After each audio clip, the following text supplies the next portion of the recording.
या चॅनलसाठी आणि पत्रकारांसाठी दिल्लीमध्ये प्रेस कॉन्फरन्स घेतली। आता एक योगायोग आणि चांगली गोष्ट आहे की प्रेस कॉन्फरन्स झाल्यानंतर इन्व्हेस्टिगेशन एजन्सी या काम करतच आहेत, त्यांच्यावर काही आक्षेप नाही। त्यांच्या स्पीडवर ज्या गतीने ते चालले त्याच्यावर मात्र आमचा आक्षेप आहे। पण प्रेस कॉन्फरन्स तुमच्यामुळे चांगल्या पद्धतीची झाल्यामुळे इन्व्हेस्टिगेशनला सुद्धा कुठेतरी जोर आलाय। दिल्लीची कॉन्फरन्स झाल्यानंतर दुसऱ्या दिवशी DGCAची माणसं प्रायव्हेट प्लेनली बारामतीला गेले आणि बऱ्याच लोकांनी आता विषय घ्यायला सुरुवात, म्हणजे लोकांनी म्हणजे सामान्य लोकांनी विषय तर घेतलेच होते, पत्रकारांनी घेतलेच होते, पण आता नेते सुद्धा पत्र द्यायला लागलेत, विषय घ्यायला लागलेत। ही एक चांगली गोष्ट आहे, कारण लोकांच्या मनामध्ये अनेक शंका आहेत, त्याला कुठं ना कुठेतरी उत्तर लवकरात लवकर मिळालं पाहिजे अशी आमची सगळ्यांची अपेक्षा आहे। आता पूर्वी जे काही मी प्रेझेंटेशन केलं होतं त्यात अधिकची काही माहिती माझ्यापर्यंत आलेली आणि ती माहिती आपल्या सर्वांसमोर आम्ही आणणार आहोत। याच्यामध्ये अपघात आहे का घातपात हा प्रश्न अजूनसुद्धा कायम त्याच्यामध्ये राहतो, पण घातपात हा जो मुद्दा आहे त्याच्यावर थोडंसं लोकांचंही आणि सगळ्यांची त्या दिशेने जाण्याला प्रवास सुरू झाला असं आपल्याला म्हणावं लागेल। पुढं याच्यामध्ये ह्या सगळ्या गोष्टी म्हणजे आपण मी काय काय मुद्दे घेतले होते, 27 तारखेला जे जे काय घडलं, कुणीतरी भेटायला आलं होतं, कोणाचा तरी फोन आला होता, फाईलचा मुद्दा होता, फाईलच्या मुद्द्याच्या बाबतीत कुठेतरी TV वर बोलत असताना वेळ थोडा गल्लत झाली कदाचित पत्रकारांची। संध्याकाळी 6:50 ते 7:05 तो फोन फाईलसाठी त्या ठिकाणी आला होता। एवढंच फक्त अपडेट तुम्हाला सर्वांना या ठिकाणी देतो। त्याच्यानंतर VSR कंपनीच्या बाबतीत अनेक त्याच्यामध्ये काही विमानामध्ये मेंटेनन्सचा विषय असेल नाही तर इतर काय गोष्टी असतील त्याचे दाखले मी दिले होते। आता सुद्धा बरेच काही तज्ञ त्या विषयाकडे बोलताना, त्या विषयाच्या बाबतीत बोलताना आपण बघू शकतो। सगळ्यात महत्त्वाचं विमानाचे फ्यूल टँक मुळे म्हणजे अधिकचे फ्यूल टँक नाहीतर ते आपण कॅन म्हणतो ते कॅन त्या विमानामध्ये होते, ही जी शंका मी व्यक्त केली होती। आजच काल परवाच एक नवीन व्हिडिओ आलेला आपण सर्वांनी बघितला, त्याच्यामध्ये अधिकचे स्फोट झालेले आहेत आणि त्या बाबतीत सुद्धा मी डिटेलमध्ये पुढे जाऊन आपल्या सर्वांना त्या ठिकाणी सांगतो। आणि ब्लॅक बॉक्सच्या संदर्भात मी एक शंका व्यक्त केली होती की उद्या जाऊन कदाचित हे व्हॉइस रेकॉर्डिंग नाही, हे नाही, ते नाही, असं काही कारणं पुढे येऊ शकतील आणि ते आले तर नक्कीच घातपातकडे आपल्याला कुठेतरी बघता येईल असं मी बोललो होतो, नाही त्या दिशेने आपण बोलू शकतो। दुर्दैव असं म्हणजे कालच कदाचित आज प्रेस कॉन्फरन्स कालच या बाबतीतलं एक क्लॅरिफिकेशन कुठेतरी केंद्र सरकारची जी एजन्सी त्यांच्याकडनं आलेलं आहे की ब्लॅक बॉक्समध्ये कदाचित अडचण असू शकते, त्याचा काही भाग हा जळला असं ते तिथं म्हणतात। काही एक्सपर्टला आम्ही बोलू का, आम्ही ब्लॅक बॉक्स बाहेर पाठवू, असे विषय त्याच्यामध्ये त्या ठिकाणी घेतात। आता फ्यूल टँक जो आहे म्हणजे आता तुम्ही बघा व्हिडिओ,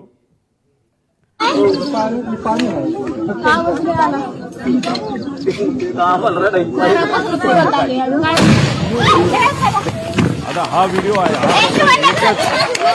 एकच स्फोट आहे असं नाही, असे बरेच झाले होते। आणि एक तुम्ही समजून घ्या की 2023चं विमान जे पडलं होतं ते मोठं होतं आणि ते पडत असताना रनवेवर पडलं होतं। रनवेवर पडलं म्हणजे रनवेची जी सरफेस आहे ती डांबरी होती नाही तर कडक होती। दादांचं विमान जे पडलं होतं तसं कडक सरफेसवर म्हणजे ते रनवेवर पडलं नव्हतं, ते साईडला पडलं होतं। त्यामुळे बॉल तुम्ही घेतला तर बॉल जर समजा फरशीवर टाकला तर बाउंड जास्त होतो आणि तो समजा मातीत टाकला तर कमी होतो। त्यामुळे तो जो इम्पॅक्ट आहे ॲज कम्पेअर्ड त्याची वेलॉसिटी आणि सगळ्या गोष्टी बघितलं तर जिथं दादांचं विमान पडलं तिथं ते कमी व्हायला पाहिजे होतं, पण स्फोट का झाला त्याचं मुख्य कारण जी शंका आम्ही घेतली होती ती नक्कीच कुठं ना कुठंतरी खरी ठरत आहे की नक्कीच त्या विमानामध्ये फ्यूल टँक अधिकचे होते। आणि फ्यूल टँक कुठं असतं की जिथं टॉयलेट असतं म्हणजे जो विमानाचा शेवटचा भाग असतो तिथं ते ठेवण्याची जागा असती आणि त्याच्या मागच्याच बाजूला तिथं ब्लॅक बॉक्स असतो। म्हणजे हे जे म्हणतात की जळलंय नाही तर तिथपर्यंत आग गेली होती आणि त्याच्या पुढच्याच बाजूला म्हणजे पहिले कॅन पेटले आणि नंतर विमानाचे पंखातलं पेट्रोल पेटलं असं आपल्याला म्हणता येईल। आता हे सगळे डिटेल्स आहेत, 7 वगैरे सगळं, त्याच्यामध्ये पेट्रोल किती लागणार आहे 250 लिटर 400 लिटर ह्याचं ॲव्हरेज आम्ही काढलेलं आहे। हे सगळे गणित त्याच्यामध्ये आहेत। त्याच्यामध्ये आपण जर बघितलं तर मुंबईवरनं हे विमान जात असताना फुल टँक हे भरले होते, म्हणजे ते पूर्ण विमानचे जे पंखे असतात त्या पंख्यामध्ये जो टँक असतो तो फुल भरला होता। अरे फुल कशाला भरायचं, तुम्ही इथून उडत असताना तुम्ही जर उद्या जाऊन लगेचच बारामतीला जाऊन हैदराबादला तुम्ही गेला असता तर हैदराबादला जाऊन तुम्ही तिथं फ्यूल भरू शकला असता. काही लोक म्हणतील अरे बाबा महाराष्ट्राचं स्वस्त आहे, तसं सुरतचं जास्त स्वस्त आहे. पण मग आता 3-3.5 लिटर जर त्याच्यामध्ये फ्यूल बसत असेल तर त्याला 10 रुपयाचा फरक काढला तर 30-35 हजाराचा फरक पडतो. मोठा फरक होत नाही. त्यामुळे एवढं फ्यूल पंखात पण आणि आत पण असं आमचं मत आहे की हे एवढं घेऊन बारामतीच्या दिशेने जाण्याचं कारण काय. आणि जे मी पायलटच्या बाबतीत बोललो होतो की मुद्दामूनच कदाचित त्याचा वापर करून, पायलटचा वापर करून हा घातपात झाला असावा आणि त्या घातपातामध्ये फ्यूल जास्त असलं की मोठा स्फोट होईल हे कुठेतरी शंका लोकांच्या मनामध्ये, आमच्या मनामध्ये ती कुठेतरी खरी ठरताना आपण सर्वजण बघू शकतो. हा तसा या ईमेल प्रमाणे फ्लाईट प्लॅन आहे. पण आम्हाला जे कळालंय तसा ऑफिशियली त्यांनी DGCA सांगितलं नव्हतं त्यांचा फ्लाईट प्लॅन काय. कारण त्याच्यामध्ये विषय एवढाच आहे की ते परत पुण्याला तर ते लँड करू शकत नाही, का पर्यायी एअरपोर्ट द्यावं लागतं. ते पुणे देऊ शकत नाही कारण का तिथं डिफेन्सचं फ्लाईंग सकाळी होतं. त्यानंतर मग त्याला सोलापूर देता येत नाही, त्यात सुद्धा अडचण आहे. त्याला जर दुसरं कुठलं तरी द्यायचं असेल तर ते फक्त चिपी एअरपोर्ट देऊ शकतात. पण ते पण नाही कारण त्यावेळेस तिथं धुक्का असू शकतं. पण असेल तर कुठलं तर मुंबईच असेल. त्यामुळे ते उगाच तुम्ही जो फेरफटका मारला तो न मारता अंदाज घेऊन 3000ची विजिबिलिटी जी 5000 पेक्षा कमी आहे. 5000 हे DGCAचं नॉर्म आहे. एक तर तुम्ही उडायला नव्हतं पाहिजे हा आमचा मुद्दा आहे आणि उडला तरी लँड करण्याचा प्रयत्न तिथं केला नाही पाहिजे. तुम्हाला परत मुंबईला यावं लागलं असतं. आणि पण फ्यूल भरलं होतं, आत अधिकचे टँक होते असं आमचं मत आहे. आणि त्याच्यात परत जाण्यापेक्षा डायरेक्ट हे विमान खाली आदळण्यात आलं, हे मुद्दामून आदळण्यात आलं असं आम्हाला आता त्या ठिकाणी वाटायला लागले. पुढं आता ह्याच्यामध्ये सर्वात म्हणजे विमान टेक ऑफ हे मी तुम्हाला सांगितलं. फ्लाईट प्लॅनची माहिती आपल्याला लागेल. आता फ्लाईट प्लॅनच्या बाबतीत तिथं एक गोपी नावाचा VSIचा हँडलर आहे, लय करामती आहे, मुंबईमध्ये तो बसतो. आता हे काय करतात, फ्लाईट प्लॅन हे मॅन्युपुलेट करू शकतात. हा जो इन्व्हेस्टिगेशनला उशीर चाललाय ना त्याचा पुढे जाऊन मी पुरावे देणार आहे ना, त्याच्या शेवटच्या बाजूला तर खूप वेगळे पुरावे त्याच्यामध्ये आहे. तर त्याच्यामध्ये मुद्दामून कागदपत्र बनवण्याचं काम हे VSR कडनं सुरू आहे असं आमचं तिथं मत आहे. आणि याच्यामध्ये जर तुम्हाला डॉक्युमेंटेशन बघायचं असेल, इन्व्हेस्टिगेशन एजन्सीला सांगायचे ईमेलचे पुरावे तिथं बघितले पाहिजे. कारण हेड ऑफिस दिल्लीला आहे, दिल्लीवरनं फ्लाईट प्लॅन हा खाली या गोपीकडे आला असावा, गोपीला ते प्रिंट केला असावा, त्याच्यावर सह्या घेतल्या असाव्या. त्यामुळे फ्लाईट प्लॅन आणि हे सगळे डॉक्युमेंट आहेत हे कागदी डॉक्युमेंट न घेता CCTVच्या खाली केलेले त्या तारखेचा CCTV असणारे, नाही तर ईमेलचं प्रूफ त्याच्यामध्ये बघा. हे जे कागदपत्र आता ते सगळे मॅन्युपुलेट करतील एका खोलीमध्ये बसून, कुपा करून कागदाला कागद जोडण्याचा प्रयत्न त्या ठिकाणी फक्त करण्यासाठी करू नका. डिजिटल प्रूफ आम्हाला पाहिजे, ही मागणी आमच्या महाराष्ट्रातल्या लोकांची आहे. पुढं आता ब्लॅक बॉक्स पुढं जळतो का. आता ह्याच्यामध्ये काय सांगितलंय की ब्लॅक बॉक्स जळला, त्यातली माहिती नाही मिळाली, बरंच काय आहे. आता हे काल परवा तुम्ही बघितलं असेल, सगळ्या तज्ज्ञांनी सांगितलंय की 1100 डिग्री सेल्सिअसला 1 तास जर हा आगीत पडला असेल, ते सुद्धा 1100 डिग्री सेल्सिअसला, तरच कुठं ना कुठं तरी हा ब्लॅक बॉक्सला फटका बसू शकतो. याच्यामध्ये 2 भाग असतात. एक व्हॉइस मागे घ्या, व्हॉइस रेकॉर्डिंग असतं ज्याला CVR म्हणतात, आणि FDR असतं. FDR म्हणजे जे आम्ही म्हणतोय त्याला काही गोष्टी बंद केल्या, मग त्याचं जे हाईट असेल, स्पीड असेल, ह्याचा सगळा डेटा असतो तो त्याच्यामध्ये FDR मध्ये असतो. आता प्रेशर जर 6000 मीटर खोलीपर्यंत जे प्रेशर असतं पाण्याचं, त्या प्रेशरला हा ब्लॅक बॉक्स टिकू शकतो, 1 महिना टिकू शकतो. हे प्रेशर अतिरिक्त सांगितलंय 6000, म्हणजे समुद्रात वेगळं असतं. मग कितीतरी हजार हत्ती त्याच्यावर उभे केले, एवढं प्रेशर त्याच्यामध्ये असतं. आणि आगीच्या बाबतीत मी सांगितलंय. आता आगीच्या बाबतीत लोक म्हणतील रे असं नाही, तिथं खूप मोठा ब्लास्ट झाला. एक तुम्ही समजून घ्या, तिथं बरेचसे कागद हे न जळलेले तुम्हाला दिसले. त्याचं कारण असं, तो भपका जो स्फोटचा असतो तो काही सेकंदासाठी असतो आणि तो नंतर विझून जातो. त्यामुळे कागद सुद्धा जळलेला नाही. त्याची सेम थिअरी या बाबतीत आहे. तो भपका अंदाजे 1001 डिग्री सेल्सिअसच्या आसपास, नाही तर त्याच्यापेक्षा खाली असू शकतो असं आमचं त्याच्यामध्ये मत आहे. पुढं आता ह्याच्यामध्ये हा जो भाग आहे, हा विमानाची बॉडी काय असते, ॲल्युमिनियम अलॉय असते. त्याचं मेल्टिंग पॉईंट किती आहे, 635 डिग्री सेल्सिअसचं मेल्टिंग पॉईंट आहे. म्हणजे ॲल्युमिनियम बॉडी, विमानाची जी बॉडी आहे ती 650 डिग्री सेल्सिअसला ती वितळून जाते. हे तुम्ही सगळ्यांनी तिथं नोट केलं पाहिजे. त्याच्यानंतर टायटॅनियम, स्टेनलेस स्टील याचे हे बनलेलं असतं. हा बाहेरचा भाग आहे, हा टायटॅनियम आहे. हा किती डिग्रीला मेल्ट होतो? 1670 डिग्रीला मेल्ट होतो. त्यानंतर हे थर्मल इन्सुलेशन आहे आणि हा जो भाग आहे हा ॲल्युमिनियमचा आहे. म्हणजे विमानाची बॉडी ज्याची बनली आहे तो भाग आत असतो आणि त्याच्या आत हा ब्लॅक बॉक्स असतो. त्यामुळे हे जे काय सांगतात ना की हे घडलं असेल ते घडलं असेल आणि ते जळलं ती माहिती, हे मॅन्युप्युलेशन आहे असं आमचं ठाम त्याच्यामध्ये त्या ठिकाणी मत आहे. पुढं आता हे कुठं होता ब्लॅक बॉक्स? हा इथं होता. आता या ब्लॅक बॉक्स म्हणजे विमानाच्या त्या बाजूला हा ब्लॅक बॉक्स जर इथं होता तर अरे बॉडी कुठं जळली आहे? इथं केबल सुद्धा आहेत, पुढे केबल पण आहेत, त्या सगळ्या कॉपरच्या केबल आहेत. कॉपरचा मेल्टिंग पॉईंट अजून कमी असतो, त्या सुद्धा तिथं मेल्ट झालेला नाहीत. म्हणजे उगाचच कालचं आज आमचं प्रेझेंटेशन आहे म्हणून काहीतरी द्यायचं, म्हणून काहीतरी माहिती काल दिली असं आमचं त्याच्यामध्ये मत आहे. पुढं हे सगळे उदाहरणं आहेत. ह्याच्यामध्ये हे कुठलं तरी एमिरेट्सचं दिसतंय, एअर इंडिया दिसतंय, हे बँकॉकचं दिसतंय. ह्याच्यामध्ये सगळ्यात मध्ये सेम इंटेन्सिटी, सेम आग, सेम टेम्परेचर सगळं असताना ब्लॅक बॉक्स पूर्णपणे त्याच्यामध्ये मिळालेला आहे. पुढं आता हे बघा इथं केबल आहे, केबल सगळ्या तुम्हाला दिसतील. अजून तुम्ही व्हिडिओ बघितला तर केबल तशाच्या तशा तुम्हाला दिसतील. हे सगळं आहे. ब्लॅक बॉक्स कुठं असेल? अजितदादांच्या विमानाचा, आणि इथं सगळ्या केबल आहेत. आणि त्याच्या पुढच्या भागाला तिथं काय ठेवलं असेल तर 2 कॅन ठेवले असतील असं आमचं मत आहे. ते शोधण्याची जरूरत आहे. 90 कोटी रुपये खर्च करून युनियन मिनिस्टर राम मोहन नायडू साहेबांनी काही महिन्यांपूर्वी एक लॅब इनॉग्रेट केली. आता एवढी हाय फंडू लॅब तुमच्याकडे असेल तर तुम्हाला बाहेर पाठवण्याचं काय कारण? बरं ठीक आहे, तुम्ही बाहेर पाठवत नाही तर ते या लॅबमध्ये इथंच भारतामध्ये बसून तुम्हाला माहिती काढता येत नाही का? ठीक आहे, टेक्निकल एजन्सीची मदत घ्या असं आम्ही सांगितलं होतं. तुम्ही सुद्धा आता म्हणताय की नाही आता आम्ही टेक्निकल एजन्सी फक्त टेक्निकल गोष्टीसाठी बाहेरच्या एजन्सीची मदत घेऊ, ते सुद्धा कॅनडाचं. त्या कंपनीचं नाव मी पुढं सांगतो. पुढं आता ह्याच्यामध्ये अजून एक माहिती आहे. इन्शुरन्स हा विमानाची किंमत किती? आज ते विमान जे होतं, जे आज असतं, तर त्याची ॲक्च्युअल किंमत 35 कोटीला ते घेतलं होतं.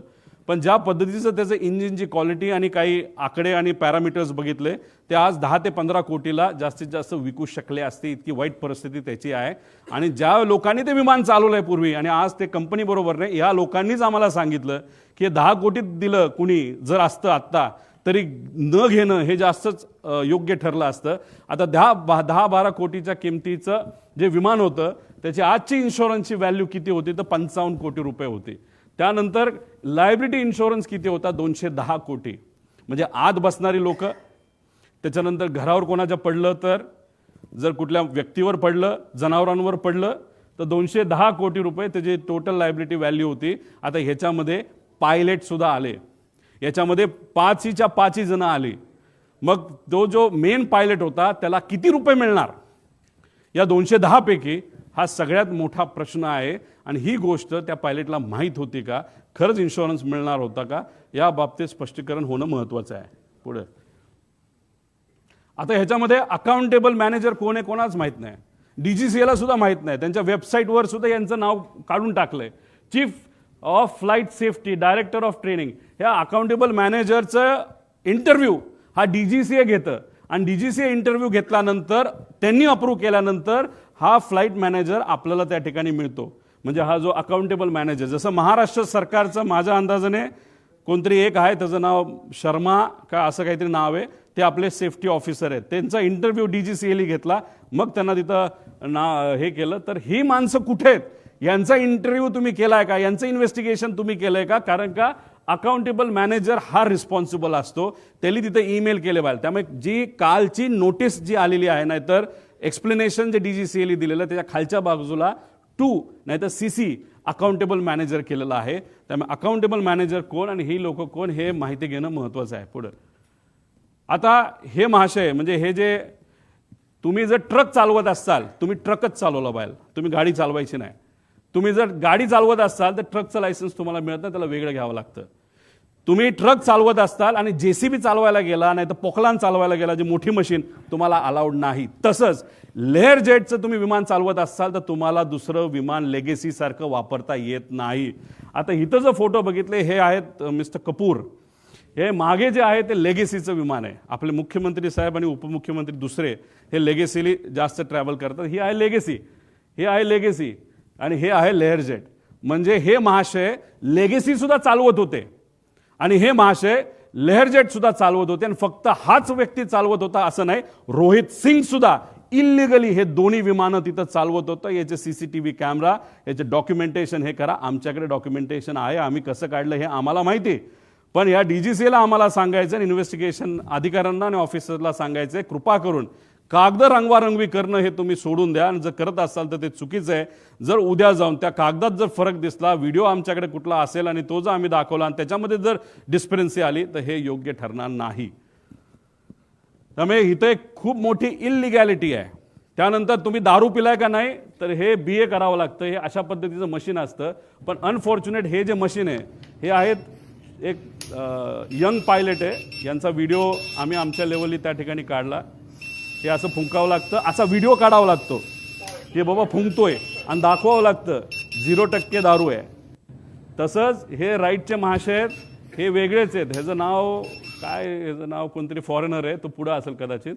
तर हे असा व्हिडिओ काढावा लागतो. आता रोहित सिंग जो मालक होता VSRचा आणि आपला हा जो कपूर आहे, याचे असे व्हिडिओ आम्हाला आजच्या आज त्या ठिकाणी लागणार नाही. तर तुम्ही इन्व्हेस्टिगेशनमध्ये आम्हाला तिथं दाखवा. पण हे जे मशीन आहे, या मशीनचा एक खूप मोठा फ्लॉ आहे आणि हे फक्त VSRकडे, हे एअरपोर्ट अथॉरिटीकडे नाही आहे. VSRकडे असणारे हे जे मशीन आहे याच्यामध्ये तारखा या बदलल्या जाऊ शकतात. हा फ्लॉ या मशीनचा. म्हणून म्हणतो इन्व्हेस्टिगेशन जेवढं पुढे जाईल तेवढं मॅन्युप्युलेशन हे मोठ्या प्रमाणात त्या ठिकाणी होणार आहे. आता याच्यामध्ये 2023 मधील अपघात प्रकरण आम्हाला जे कळलंय, त्याचा जो कॅप्टन होता ना, चालवणारा सुनील कंजर जो आहे, त्याचं नाव कदाचित प्लस मायनस असेल. जसा कपूर दोनदा त्याला स्थगिती मिळाली होती, त्याचं लायसन्स कॅन्सल झालं होतं दारू पिला म्हणून, तेव्हा हे 2023चं VSRचं मुंबईमध्ये जो ॲक्सिडेंट झाला त्याचा जो सुनील कंजीर नावाचा जो व्यक्ती आहे, तर त्याचा सुद्धा त्या ठिकाणी दारूच्यामुळे ते दोनदा त्याचं लायसन्स कॅन्सल झाला तो, असं आम्हाला कळतं. म्हणजे जे कमर्शियल फ्लाय करतात, मोठे मोठे विमानं, एमिरेट्स, एअर इंडिया वगैरे, तिथं ज्यांना नोकऱ्या मिळत नाही ते सगळे, आणि काही चांगले पण लोक आहेत, खराब नाही, पण काय असे मोठे मोठे लोक सगळे इथं काम करतात. पुढं हे सगळे डॉक्युमेंट्स आम्हाला तिथं लागणार आहेत. आता हा कार्लोस नावाचा जो माणूस आहे गृहस्थ, हा व्हेनेझुएलाचा आहे, इंटरनॅशनल त्याचं लायसन्स आहे. पण हा भारतामध्ये कसं तो त्याला VSRच्या माध्यमातून इथं उडवलं जातं, तर हा येतो एंटर करताना ॲज अ पॅसेंजर, आणि पॅसेंजर म्हणून आत आल्यानंतर विमानात बसल्यानंतर तो कॉकपिटमध्ये जायचा आणि कॉकपिटमध्ये जाऊन त्या ठिकाणी विमान उडवायचा. आता ह्याच्यामध्ये हे बघा, captain, crew details, captain Venezuela हा पूर्वीचा त्याच्यामध्ये डेटा आहे. पण हा त्या पद्धतीने काय गोष्टी, त्याचं सगळं जे लायसन्स आहे ते अमेरिकन फॉरेनचं लायसन्स असतं ते रिजेक्टेड आहे. आता उदयपूरमध्ये एक बिझनेसमन आहे, त्या बिझनेसमनला मी या व्हिडिओच्या माध्यमातून विनंती करतो, या माणसापासून तुम्ही जपून राहा. हे VSRचं आहे, ते बीचक्राफ्ट 350चं विमान आहे उदयपूरचं. हा माणूस चालवतो, पण जाताना आत तो पॅसेंजर म्हणून जातो आणि तिथं बसून मग तो विमान चालवतो. मला सांगायचं काय, VSRमध्ये चुका किती आहेत आणि त्या चुका कशा लपवल्या जातात आणि कोण लपवलं जातं, मी पुढे जाऊन तुम्हाला सांगतो. पुढे आणि हे वेदर रिपोर्ट वगैरे हे सगळे डेटा आम्ही मागितलेला आहे, मागणार आहोत, पत्र देणार आहोत. पुढे आता पायगड्या, VSRसाठी DGCA कडून काय पायगड्या घातल्या जातात का, पुढे घ्या. आता हा रिपोर्ट आहे, तुम्ही इथं बघताय, लेअरजेट 45.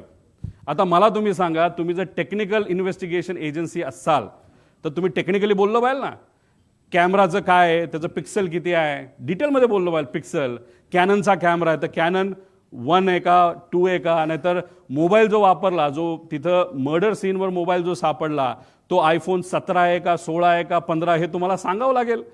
पण बघा, टेक्निकल इन्व्हेस्टिगेशन एजन्सी जी काम करते, का आम्ही ऑब्जेक्शन घेतो या एजन्सीवर आणि DGCAच्या आत्ताच्या लोकांवर, सगळ्याच नाही पण काही लोकांवर.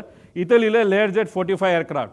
हे लेअरजेट 45 एअरक्राफ्टच नाहीये, हे लेअरजेट 45 कुठे रे XR हे विमान आहे. हे आहे लेअरजेट 45 जे अजून सुद्धा उडते. हे 1 स्टेप पूर्वीच आहे आणि हे विमान आहे अजितदादांचं. हे आहे XR, हे अमेरिकेतून बाय केलं होतं. पुढे मी तुम्हाला डिटेल्स देतो. म्हणजे एजन्सी, कालचा रिपोर्ट तुम्ही वाचून बघा DGCAचा, त्याच्यामध्ये सुद्धा त्यांनी लेअरजेट 45 दिलंय. फक्त आम्ही म्हणतोय XR आहे आणि ते खरंच XR आहे. हे वेबसाईट ही त्या VSRची वेबसाईट आहे आणि अमेरिकेवरून ते विमान घेतलं, त्याचे डिटेल्स पुढे जाऊन बघितले, ते सुद्धा XR आहेत. म्हणजे तुम्ही टेक्निकल एजन्सी असताना तुम्ही टेक्निकल इन्व्हेस्टिगेशन करत असताना तुम्ही जर मॉडेलच चुकवत असाल तर तुमच्यावर आम्ही विश्वास कसा ठेवायचा? मोठ्या नेत्यांनी सांगितलंय की रोहित पवार असं ऑब्जेक्शन घेत नाही. काल कुठला तरी इथला एक मुंबई पुरता मोठा नेता का छोटा नेता त्यांनी सांगितलं की का ऑब्जेक्शन घेत, याच्यासाठी आम्ही ऑब्जेक्शन घेतोय. तुम्ही याच्यामध्येच जर मॉडेलच चुकवत असाल तर पुढे इन्व्हेस्टिगेशन तुम्ही कशी करणार आहात असा प्रश्न आहे पुढे.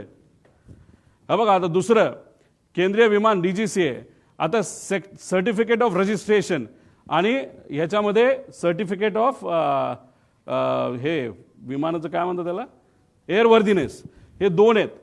आता एअरवर्दीनेस सर्टिफिकेट ऑफ एअरवर्दीनेस कधी आलंय 21ला आणि विमान रजिस्टर कधी झालंय 22ला.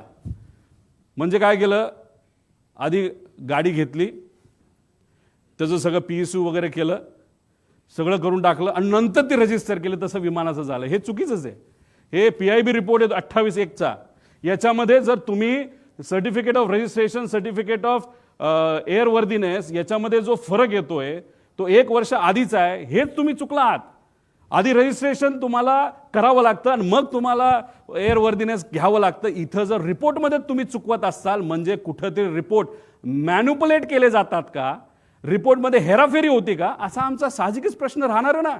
हे तुमच्याच रिपोर्टवरनं आम्ही सांगितलं ॲक्सिडेंट नंतरच्या.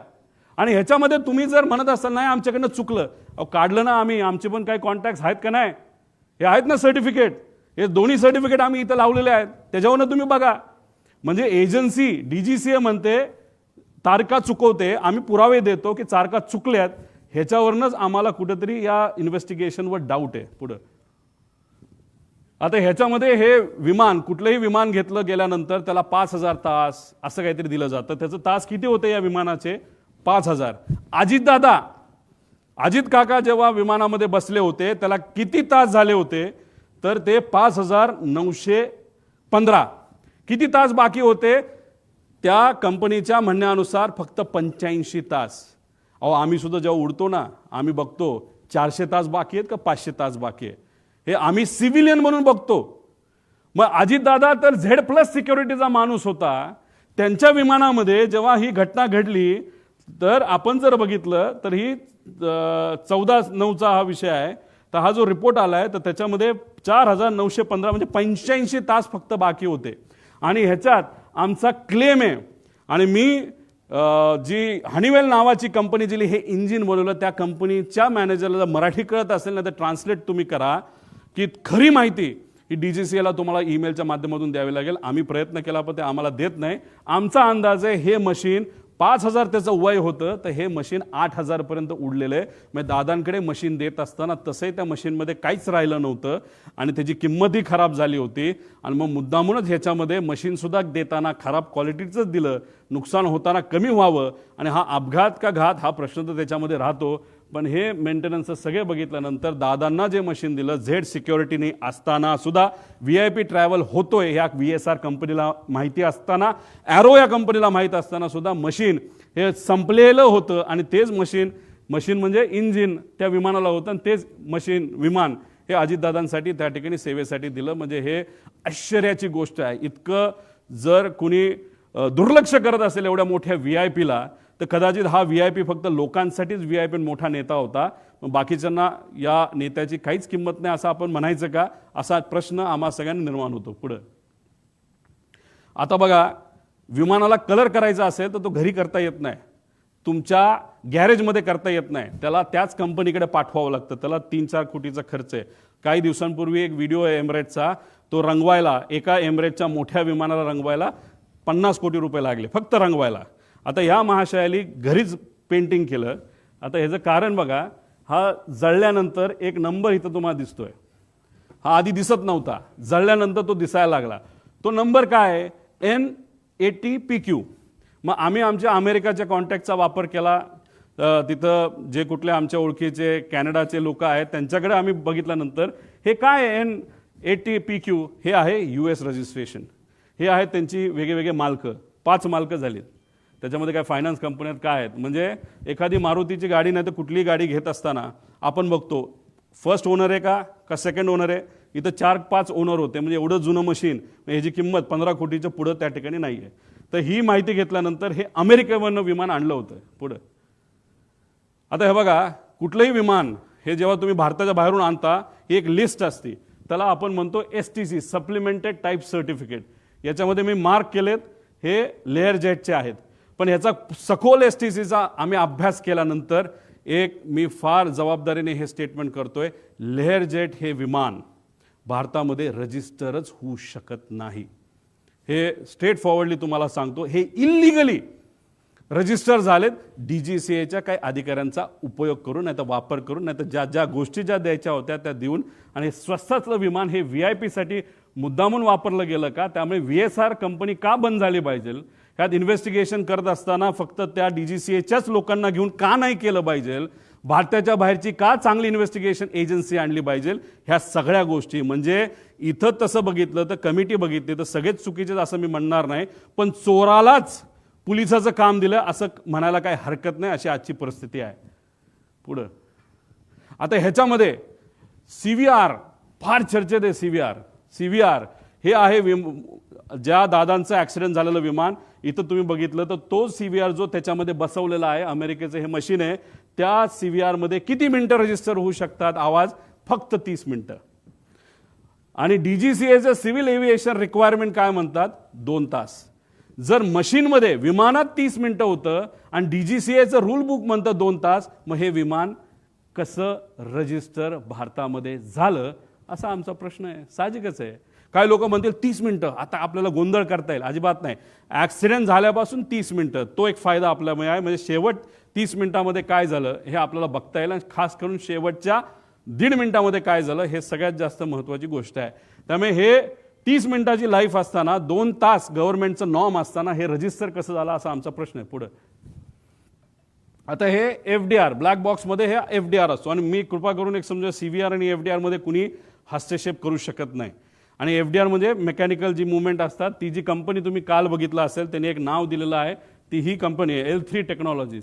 ही आहे कॅनडाची. आता आम्ही कॅनडाचा कॉन्टॅक्ट तिथं वापरून आम्ही थोडंसं रिसर्च करून कॅनडा या त्या देशातून आम्ही हे सर्टिफिकेट आणलेलं आहे. या सर्टिफिकेटमध्ये हे जो FDR आहे ते FDR बद्दल त्याचा महत्त्व आहे, आणि ती कंपनी कुठली हे मी तुम्हाला दिलेलं आहे. म्हणजे डॉक्युमेंट्स जसे DGCAकडे आहेत तसं आपण प्रेमाने आणि आपला माणूस जवळचा गेला या दृष्टिकोनातून जर धडपड केली तर आपल्याला बरीच माहिती मिळते. आणि शुभचिंतक खूप आहेत, कारण का दादा एक फार मोठा नेता होता, त्यामुळे माहिती ही बऱ्यापैकी आता आमच्याकडे यायला लागलेली आहे. त्यामुळे विनंती या एजन्सीला आहे की तुम्ही सुद्धा चांगल्या पद्धतीचं इन्व्हेस्टिगेशन करावं. त्यामुळे ही L3 टेक्नॉलॉजीज नावाची कंपनी आहे. पण आमचं मत आहे की लेअर जेट हे रजिस्टर करू शकत नाही, बेकायदेशीरपणे हे रजिस्टर झालंय. पुढं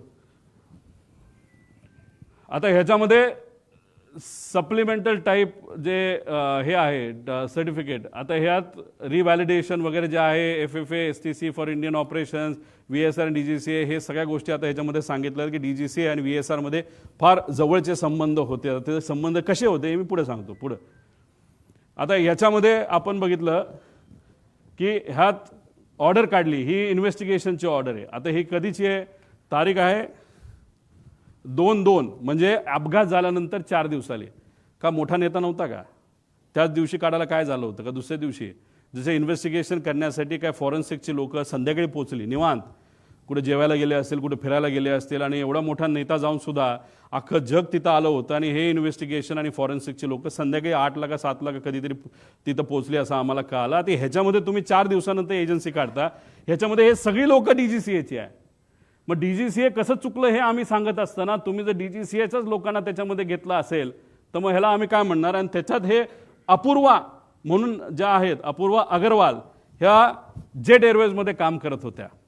जेट एअरवेजचं काय रिलेशन आहे हे मी तुम्हाला सांगतो, पण ह्याच्यात एकाला सुद्धा लेअर जेट विमान कसं असतं, काय असतं, टेक्नॉलॉजिकल काय ॲडव्हान्समेंट आहे, एकाला सुद्धा याच्यामध्ये माहीत नाही. ही आजची परिस्थिती. आणि अशा लोकांना ज्याला विमानच कसं होतं, लेअर जेटमध्ये काय कॉम्प्लिकेशन असतात, काय टेक्नॉलॉजिकल ॲडव्हान्समेंट आणि प्लस मायनसेस असतात हे माहिती नसताना सुद्धा नावापुरती ही एजन्सी बनवली आहे. अपूर्वाचं नाव कुणी दिलं हे पुढे जाऊन मी तुम्हाला सांगतो. पुढे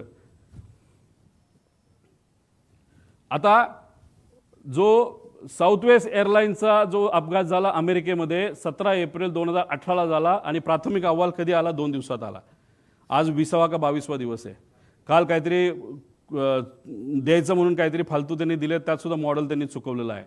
मग हे जे काय आहे हे काय म्हणायचं की दादांचं एवढं महत्त्व नाही का?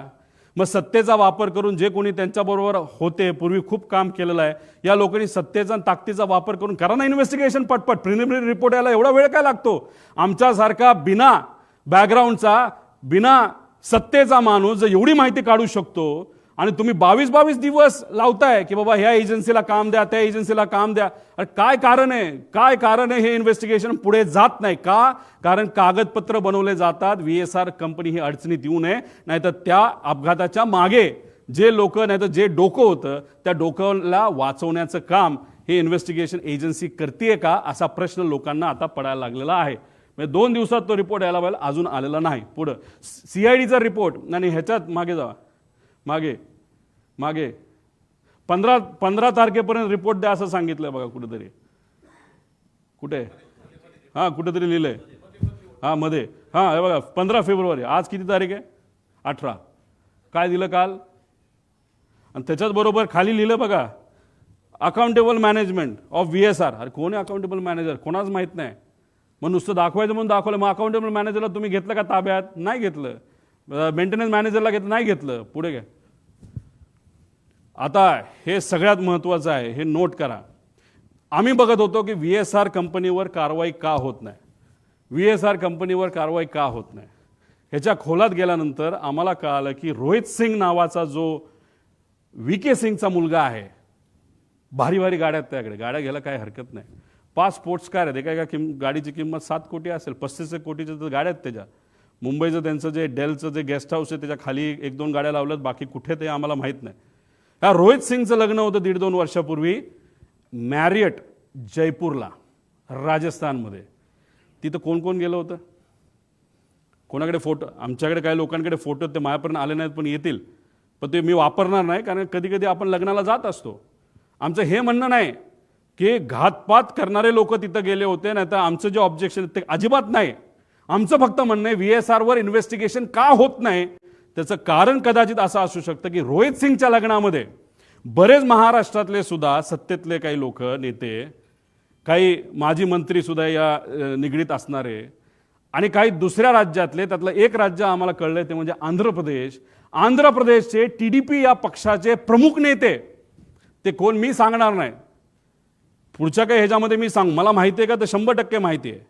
TDPचे एक प्रमुख नेते त्या लग्नाला, रोहित सिंगच्या VSRचा जो मालक आहे त्याच्या लग्नाला राजस्थानला हे गेले होते.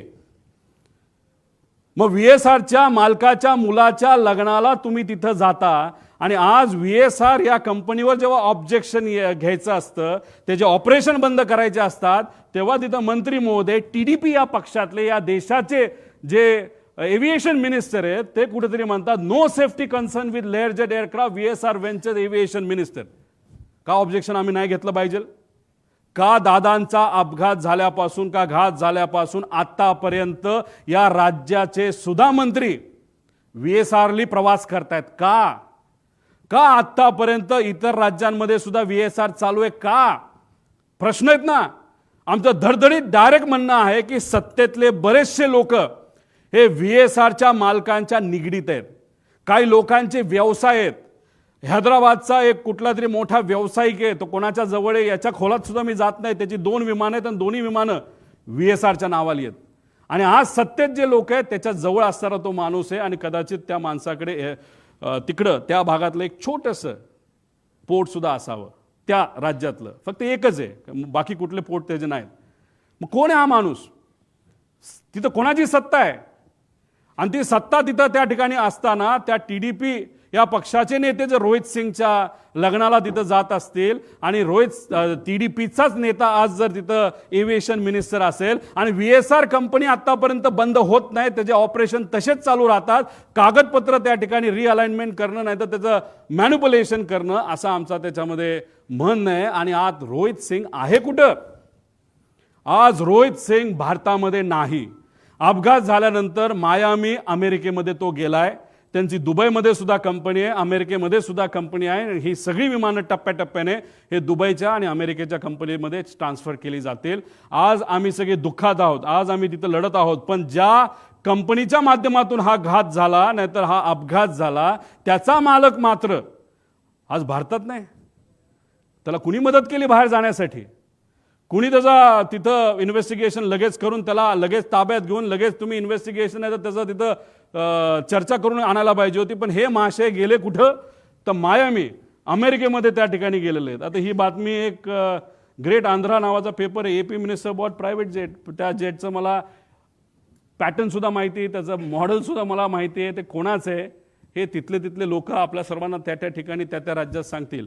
माझं मत आहे की या VSR कंपनीला मुद्दामून वाचवण्याचा प्रयत्न केला जातोय. एवढा मोठा माणूस, महाराष्ट्राचा नेता गेल्यानंतर सुद्धा या सत्तेत असणारे काही लोक मुद्दामून या मालकांना वाचवत आहेत. म्हणजे दादा गेलेत याचं दुःख यांना नाही, पण पैसा आपला वाचला पाहिजे, मैत्री आपली टिकली पाहिजे, या अनुषंगाने VSRला मदत करतात.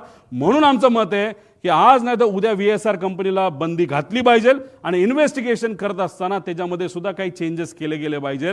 त्याच्यामध्ये तुम्ही 5 कुठले तरी घेतले, CBIला देत आहे, चांगली गोष्ट आहे, CID तर आहेच, पण याच्याच बरोबर एक वर मॉनिटरिंग एजन्सी आम्हाला असावी.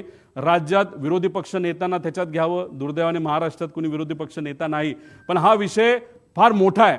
प्रायव्हेटली फार मोठे सेलिब्रिटी ट्रॅव्हल करतात. त्यामुळे आमचं मत आहे की देशातले जे विरोधी पक्ष नेता वरचा आणि खालचा जो आहे, राहुल गांधीजी आणि वर जे असतील त्यांना याच्यामध्ये त्या ठिकाणी घ्यावं, काही खासदारांना घ्यावं, खाली काही फॅमिली मेंबरला घ्यावं. तो जो पक्ष आहे जो बाधित आहे, नाही तर अजितदादा ज्या पक्षाचं प्रतिनिधित्व करत होते त्यातल्या काही लोकांना घ्यावं. पण त्यातले काही खूपच एव्हिएशनच्या अनुभवी लोक आहेत, त्यांचं काय करायचं हा निर्णय त्यांनी त्या ठिकाणी घ्यावा. मग अशा पद्धतीने आणि जज, एक्स जज याच्यामध्ये घ्यावा आणि ही मॉनिटरिंग एजन्सी तुम्ही तिथं घ्यावी. आणि ह्याच्या अंडर CBI अंडर मतलब CBI जो काम करेल तो रिपोर्ट बघेल, CIDचा रिपोर्ट बघेल, एक एक्सटर्नल एजन्सीचा रिपोर्ट बघेल. पण हे केल्याशिवाय याच्यामध्ये पारदर्शकता येणार नाही असं आमचं ठाम मत आहे. मॅरिटचं तुम्हाला सांगितलं ते आम्ही तारखा पण काढू, काही फोटो आमच्यापर्यंत आलेत, काही डॉक्युमेंट्स आमच्याकडे आलेत, कोण कसं काय, फक्त ते आत्ता वापरलेलं नाही कारण का मला ह्याच्यात राजकारण आणायचं नाही. पण एक गोष्ट आहे की काही लोक मुद्दामून याच्यात राजकारण आणि मैत्री आणतायत आणि पैसा आणि इन्व्हेस्टर पण मी देऊ शकतो, पण इन्व्हेस्टरच्या खोलामध्ये मी जाणार नाही. इन्व्हेस्टरचं काही डायरेक्ट रिलेशन असेल असं नाही, पण इन्व्हेस्टर मोठे मोठे असल्यामुळे, शेकडो कोटीचा विषय असल्यामुळेच कदाचित या कंपनीला वाचवलं जातंय. त्यामुळे त्या इन्व्हेस्टरला मला म्हणायचं तुम्ही खूप मोठे आहात, हजारो कोटी तुमच्याकडे आहेत. आमचा काका, आमचे दादा त्याच्यामध्ये गेलेले आहेत. 100-200 कोटीसाठी हे इन्व्हेस्टिगेशनला कृपा करून कुठल्या नेत्याचं नाही तर कोणाचं वजन टाकून तुम्ही हे मॅन्युप्युलेट करण्याचा प्रयत्न त्या ठिकाणी करू नका.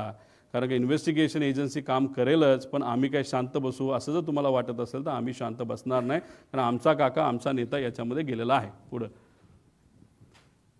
आता मुख्य पायलट सुमित कपूर याच्यामध्ये हे सगळे आम्ही विषय त्याच्यामध्ये मागितलेले आहेत. त्यांना कौटुंबिक अडचण होती. आता ती कौटुंबिक अडचण खूप खोलात जाऊन मी म्हणणार नाही, आणि त्या विषयाला धरून त्याचं ब्लॅकमेल तिथं झालं असावं आणि मग ते ब्लॅकमेल त्या ठिकाणी झालं असल्यामुळेच ते जे काही घटना घडल्या अशी शंका आहे की त्यांनी मुद्दामूनच त्या घटना त्या ठिकाणी घडून आणल्या. कारण बऱ्याच एक्सपर्टशी बोलल्यानंतर विमान ज्या पद्धतीने कळलं ते मुद्दामून मॅन्युअली आणि ट्रान्सपॉन्डर हे विषय तुम्हाला त्या आधीच्या ह्याच्यामध्ये सांगितलेलं आहे. याच्यात खोलात जाऊन चर्चा करायची जरूरत आहे. पण त्यांना दारू प्यायची खूप सवय होती. जेटमध्ये असताना त्यांचा पगार 10 ते 12 लाख होता, पण आत्ता या कंपनीमध्ये आल्यानंतर कारण त्यांचं लायसन्स बंद झालं होतं, ते 3 वर्ष बंद होतं. कोविडच्या काळामध्ये त्यांना काम मिळालं नाही. 5 वर्ष ते बिना पैशाचे होते, नाही पगाराचे होते. आणि त्यानंतर लेअर जेटमध्येच त्यांना संधी का दिली? कारण लेअर जेट बघतच नाही काय की कोण कसला आहे, काय कोणाला काय अनुभव आहे, कोण कुठं दारू पिला होता का काय वेगळं केलं होतं. आणि लेअर जेटमध्ये आल्यानंतर त्यांचा पगार 12 लाखावरनं 3.5 लाखावर आला आणि त्यात 25,000 रुपये का 20,000 रुपये प्रत्येक एका विमानाच्या फेरीला त्या ठिकाणी ते वापरायचे. असे जर 10 फेऱ्या केल्या तर 2.5 लाख आणि 3, 3.5 म्हणजे 6 लाखाचा पगार त्याच्यामध्ये होता. 5 वर्ष पगार नसल्यामुळे आणि हा पगार मोठ्या प्रमाणात कमी झाल्यामुळे आणि मोठे मोठे विस्कीचे ब्रँड त्यांना प्यायला त्या ठिकाणी लागायचा, त्याचा खर्च जास्त असल्यामुळे आणि व्यक्तिगत एक कुठला तरी विषय ज्यामुळे ते डिप्रेशनमध्ये होते आणि ह्या सगळ्या गोष्टीचा उपयोग घेऊन त्यांच्यावर प्रेशर टाकून कुणी ब्लॅकमेल करून काय घटना घडली का असं आमचं डाऊट आहे. हे क्लिअर करणं महत्त्वाचं आहे. पुढं रोहित सिंग शोधा आता ह्या माणसाला, कुठे आहे तो, कुठे आहे, कोणाचा मुलगा आहे, मुलगा तर VK सिंगचाच आहे. त्याच्यामध्ये DGCAचे काय रिलेशन आहे, DGCAच्या बद्दल तो काय म्हणायचा, कुछ भी हो मॅनेज होता है, कर सकते, कुछ प्रॉब्लेम नाही. कसं कसं मॅनेज केलं याचे पूर्ण डॉक्युमेंट आहे, पण हे प्रेझेंटेशन मग 2 तास जाईल, या खोलात जाल नाही. माझ्या अंदाजाने हा कुठेतरी मायामी, फ्लोरिडा, युनायटेड स्टेट, म्हणजे आपण, तुम्ही पत्रकार, आम्ही सर्वजण जमिनीवर आहोत. दादांना काय झालं हे शोधतोय. लोक शोकांतिक आहेत, काय झालं दादांचं हे ते विचार करतात. हे महाशय मायामीला बीच साईडला बसून काय तिथं करतात देवाला डोळे. मग कसं जाऊन दिलं ह्याला तिकडं, का जाऊ शकला, का ह्याची एन्क्वायरी नाही झाली, असे डाऊट येतात ना.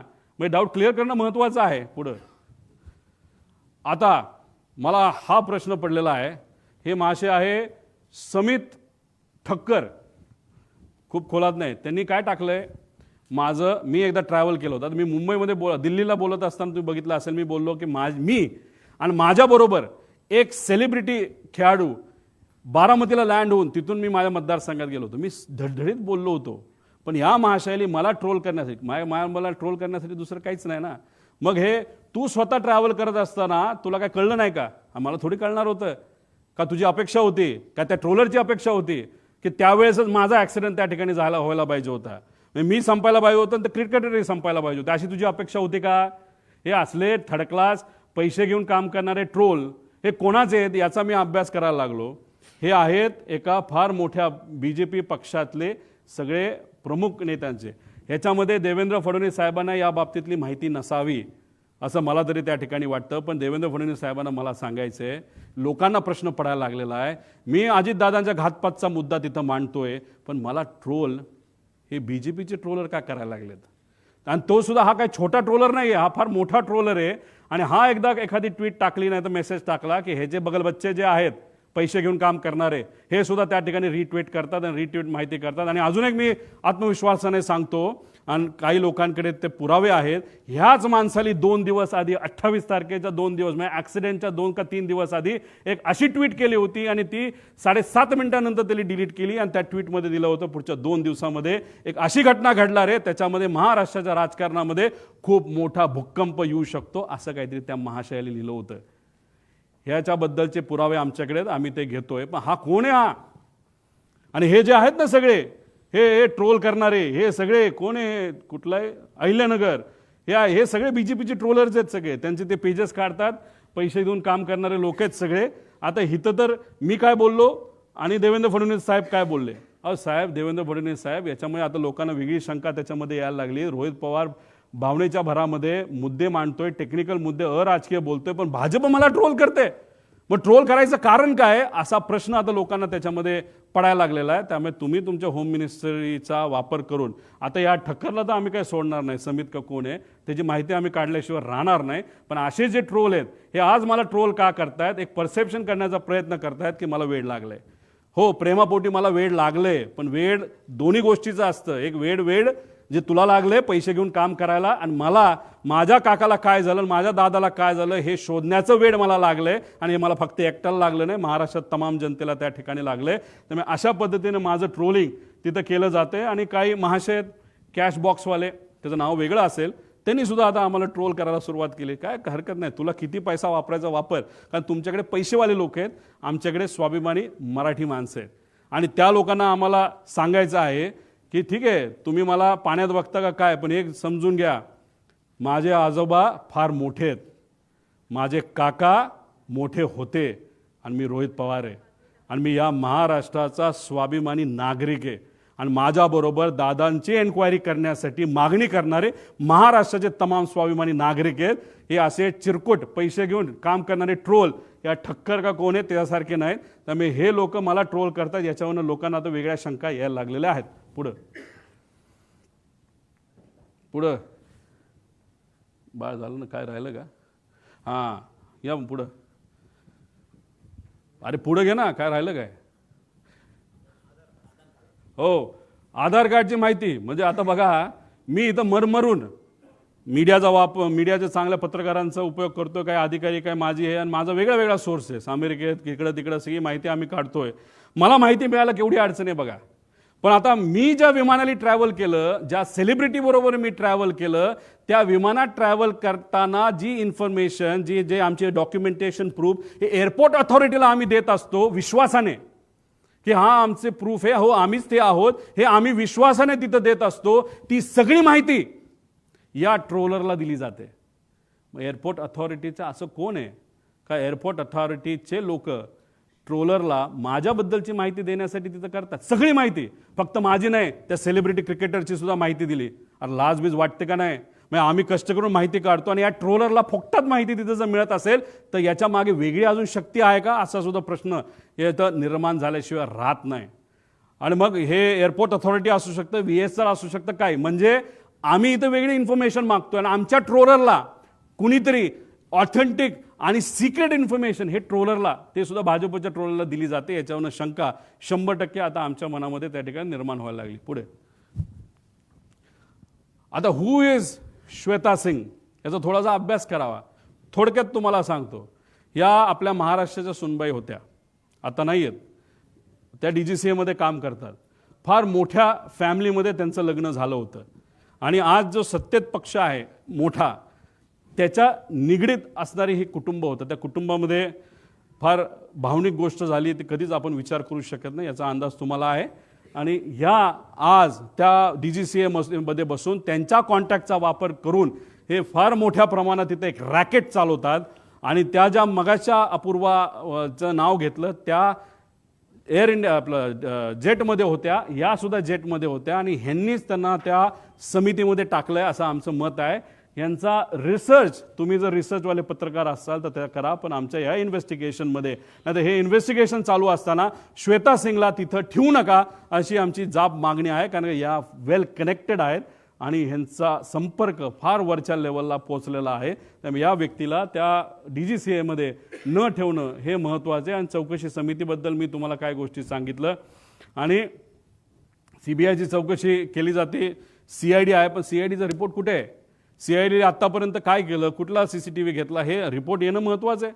सांगा ना तुम्ही लोकांना, पब्लिकला येऊन आतापर्यंत आम्ही हे केलं ते केलं, आणि त्या पद्धतीने माहिती लोकांपर्यंत यायला काय हरकत आहे? CBIची मागणी करत असतील तर त्याचा अर्थ दिल्लीकडे त्यांनी त्या ठिकाणी बघितलं असावं. दिल्ली आता CBI आणि बाकी एजन्सीला घेतलं तर हे होऊ शकतं.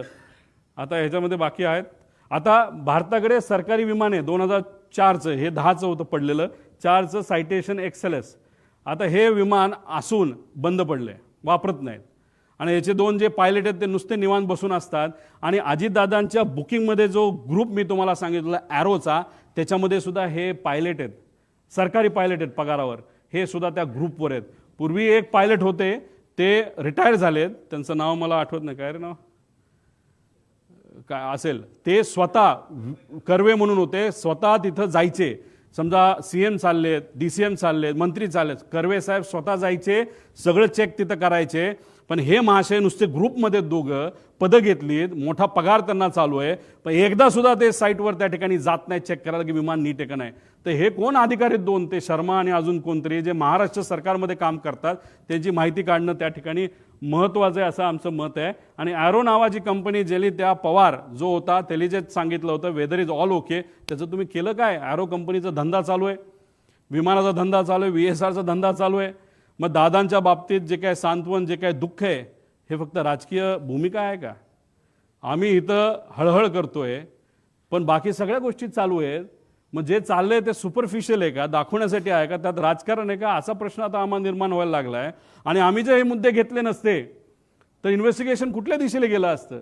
मीडियाने हे मुद्दे घेतले नसते तर इन्व्हेस्टिगेशन भरकटलं असतं. आणि लोकांच्या मनामध्ये एक तीव्र इच्छा आहे की काय झालं हे कळलं पाहिजे. म्हणूनच तुमच्या मदतीने, मीडियाच्या मदतीने आज जे काय चाललंय ते राईट डिरेक्शनला चाललंय. आणि जे चुकतायत त्यांना कुठेतरी कान तुम्ही सर्वजण, आपण सर्वजण धरतोय असं आपल्याला म्हणावं लागेल.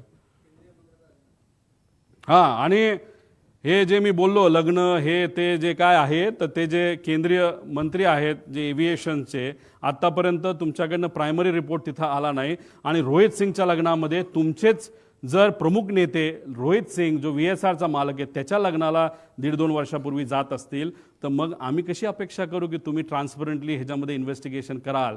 आणि असं जर तुम्ही सरळ सरळ स्टेटमेंट देत असाल की VSR कंपनीची काय चूक नाही, तर मग आमची पहिली मागणी असेल की हे इन्व्हेस्टिगेशन होऊस तर हे जे मंत्री आहेत TDPचे त्यांना वेगळी जबाबदारी द्यावी. पण या जबाबदारीवरनं, म्हणजे या पदावरनं त्यांना त्या ठिकाणी लगेचच्या लगेच काढण्यात यावं अशी आमची त्याच्यामध्ये मागणी आहे. कारण का ह्याच्यामध्ये बरेच काही गोष्टी लिंकिंग त्यांचा असल्यामुळे इन्व्हेस्टिगेशन हे नीट होऊ शकत नाही अशी आमची भूमिका आहे.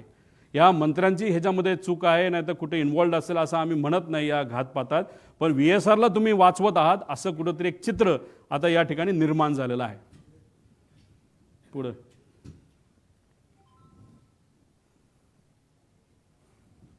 आता ह्याच्यामध्ये एक नवीन प्रायव्हेट विमानं काही एजन्सीली आणि कॅश बॉक्स जी कुठली कंपनी असेल याच्या मालकाला घेतले, त्याच्यामध्ये कोण कोण पार्टनर आहे हे सुद्धा आता येत्या काळामध्ये आपल्याला शोधावं लागेल. एक त्याच पक्षाचा कुठला तरी नेता पार्टनर आहे असं आम्हाला त्याच्यामध्ये कळतंय. आता हा घातपाताचं जे काही दृष्टिकोन आहे एक तुम्ही समजून घ्या, म्हणजे लोकांना प्रश्न पडलेला आहे ह्याच्यात खरंच राजकारण असेल तर जे काही विलिनीकरणाची चर्चा ही सुरू होती त्याच्यामध्ये दादांमध्ये आमच्यामध्ये काय चर्चा झाली हे आम्हालाच माहिती आहे. याच्यामध्ये एक चर्चा अशी असू शकते की आम्ही NDA बरोबर सत्तेत जाणार, आम्ही म्हणजे आमचा पक्ष, आणि ही गोष्ट काही लोकांना आवडत नसावी. नाही तर दुसरा जो सिनारिओ आहे, दृष्टिकोन आहे की दादाच NDAमध्ये राहणार नाहीत, दादाच NDAतून बाहेर निघतील आणि रस्त्यावरची सामान्य लोकांची साठीची लढाई आमच्यावर लढतील, आणि हा दृष्टिकोन एका गटाला आवडला नसावा. त्यामुळे ह्याच्यामध्ये जर राजकारण असेल आणि ह्याला जर घातपात असं आपल्याला म्हणावं लागेल आणि राजकारण आणायचं असेल तर या दोन दृष्टिकोनापैकी एक दृष्टिकोन कुठला तरी असावा, आणि त्या दृष्टिकोनाला पाठिंबा देणारा एक जो गट आहे तो याच्या मागे असू शकतो असंही आपल्याला त्या ठिकाणी म्हणता येईल. पण एक अजून जाता जाता एक सर्वात महत्त्वाची गोष्ट आहे की कदाचित जे जिल्हा परिषद पंचायत समितीचे अजितदादाच्या पक्षातले जे कुठले उमेदवार आहेत त्यांना हा मुद्दा कळेल. जेव्हा नगर परिषदचं इलेक्शन झालं होतं, नगरपंचायतचं इलेक्शन झालं होतं, महानगरपालिकेचं इलेक्शन झालं होतं, तेव्हा दादा सगळ्या गोष्टीचं नियोजन त्या ठिकाणी बघत होते. आजच्या राजकारणामध्ये काम करत असताना, इलेक्शन लढत असताना आपल्याला कशाची जरूरत असते तर आपल्याला मार्गदर्शक प्रमाणपत्र आणि कागदांची जरूरत असते. मार्गदर्शक कागद हे काय असतात हे कधीतरी मी नंतर त्या ठिकाणी आपल्याला सांगेल. पण एखादं मोठं इलेक्शन असेल तर मार्गदर्शक कागद हे जास्त लागतात, छोटं इलेक्शन असेल तर कमी लागतात. पण दादांचा हा अपघात होण्यापूर्वी सगळं नियोजन हे दादा करायचे, पण त्या कागदांचं मार्गदर्शक जे कागद आहेत त्याचं डिस्ट्रीब्युशन हे दुसरा कुठला तरी नेता करायचा. 28 तारखेला असंही आम्हाला कळतंय, आता कळतंय म्हणून आम्ही सांगतोय की या जिल्हा परिषद पंचायत समितीच्या इलेक्शनचं या मार्गदर्शक कागदांचं योग्य असं नियोजन त्या ठिकाणी झालं होतं, आणि निर्णय असा झाला होता 200 पट ताकद या मार्गदर्शक कागदांच्या माध्यमातून इथं लावली जाणार. सगळं ठरलं, सगळं झालं. दुर्दैवाने 28ची घटना त्या ठिकाणी घडली, आणि आम्हाला असं कळतंय की दादा नसताना या 200 पट ताकद जी लावली जाणार होती मार्गदर्शक कागदाच्या माध्यमातून, फक्त 50 पटच ताकद त्याच्यामध्ये लावली. 150 पट ताकद कमी लावल्यामुळे सुद्धा ते जे उमेदवार आहेत ते कुठंतरी काही गोष्टींच्या बाबतीत कमकुवत पडले आणि एकटे पडले दादा नसताना, अशी ती चर्चा आहे. त्यामुळे 150 पट ताकद का कमी लावली आणि कुणी लावली ह्याच्यामध्ये सुद्धा आपल्याला त्या ठिकाणी खोलात जावं लागेल. असे अनेक आहेत, आणि मी काय राजकारण करतो असं नाही, आजपर्यंत राजकारण करत असलो असतो, जे जे बोललो ते खोटं निघालं असतं, पण जे जे मुद्दे मांडले, कारण शेवटी इन्व्हेस्टिगेशन करत असताना टेक्निकल इन्व्हेस्टिगेशन इज इम्पॉर्टंट, आणि त्याच्याच बरोबर जर क्रिमिनल इन्व्हेस्टिगेशन आपण करतोय तर त्याच्यामध्ये एक दिवस आधी काय घडलं, एक महिना आधी काय घडलं, कोण कोणाला भेटलं, नंतर काय घडलं, कोण कसं वागतंय, कोण किती भावनिक आहे, कोण कुठल्या विषयामध्ये एखाद्या महत्त्वाच्या विषयामध्ये चर्चा करत असताना कोण कुठल्या भावनेतून त्या ठिकाणी बोलतं, हे सगळ्या गोष्टी जर आपण बघितल्या तरच त्याला राईट इन्व्हेस्टिगेशन आपण म्हणू शकतो. त्यामुळे आमची मागणी आहे की याच्यात क्रिमिनल इन्व्हेस्टिगेशन सुद्धा त्याच्यामध्ये त्या ठिकाणी व्हावं, आणि टेक्निकल इन्व्हेस्टिगेशन तर व्हावंच, पण टेक्निकल इन्व्हेस्टिगेशनमध्ये काय चुका आहेत हे मी तुम्हाला आधी सांगितल्यामुळेच ह्याच्यामध्ये मोठे रिस्ट्रक्चरिंग करण्याची त्याच्यामध्ये त्या ठिकाणी जरूरत आहे. पुढं आता याच्यामध्ये काही इतर मागण्या आहेत ज्यांना मी या परिवाराला भेटलो, कपूरच्या परिवाराला मी भेटू शकलो नाही, पण शांभवी पाठक यांच्या परिवाराला मी भेटलो. त्यांची एक व्यक्तिगत मागणी आहे जी सत्तेतले लोकच पूर्ण करू शकतील. कृपा करून त्या पाठक परिवाराला, सत्तेतल्या काही लोकांना थोडा वेळ काढून त्यांना भेटणं महत्त्वाचं आहे. त्यांची मागणी समजून घेण्यासारखी आहे, आणि दिल्ली गव्हर्नमेंटच्या माध्यमातून त्यांची ती मागणी पूर्ण होऊ शकते. म्हणून मी आपल्या माध्यमातून त्या लोकांना जे सत्तेत आहेत त्यांना विनंती करतो.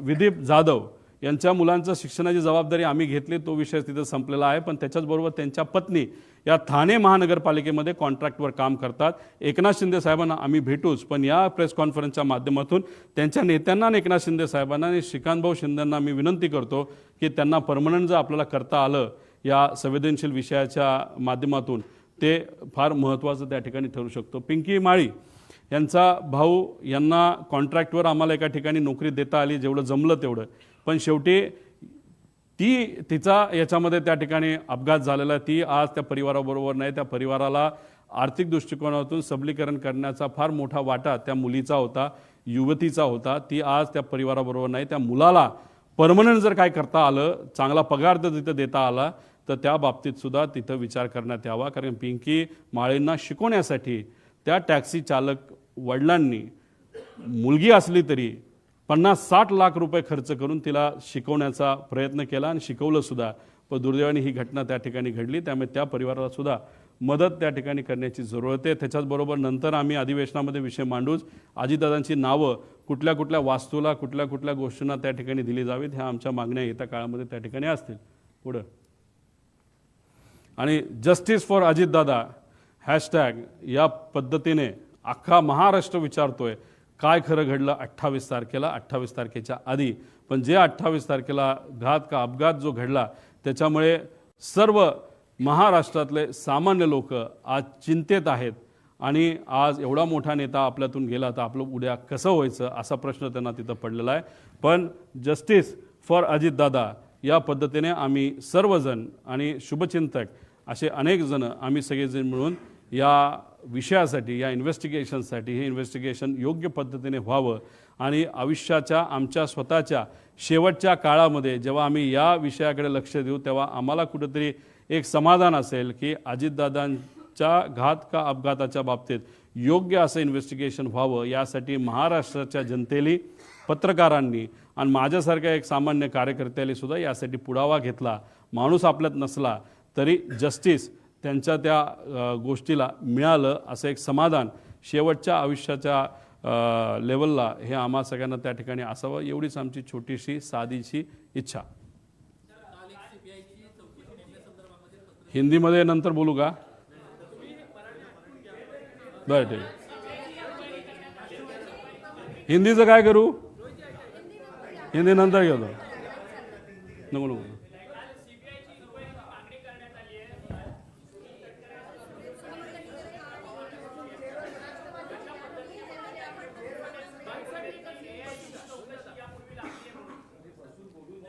हे बघा,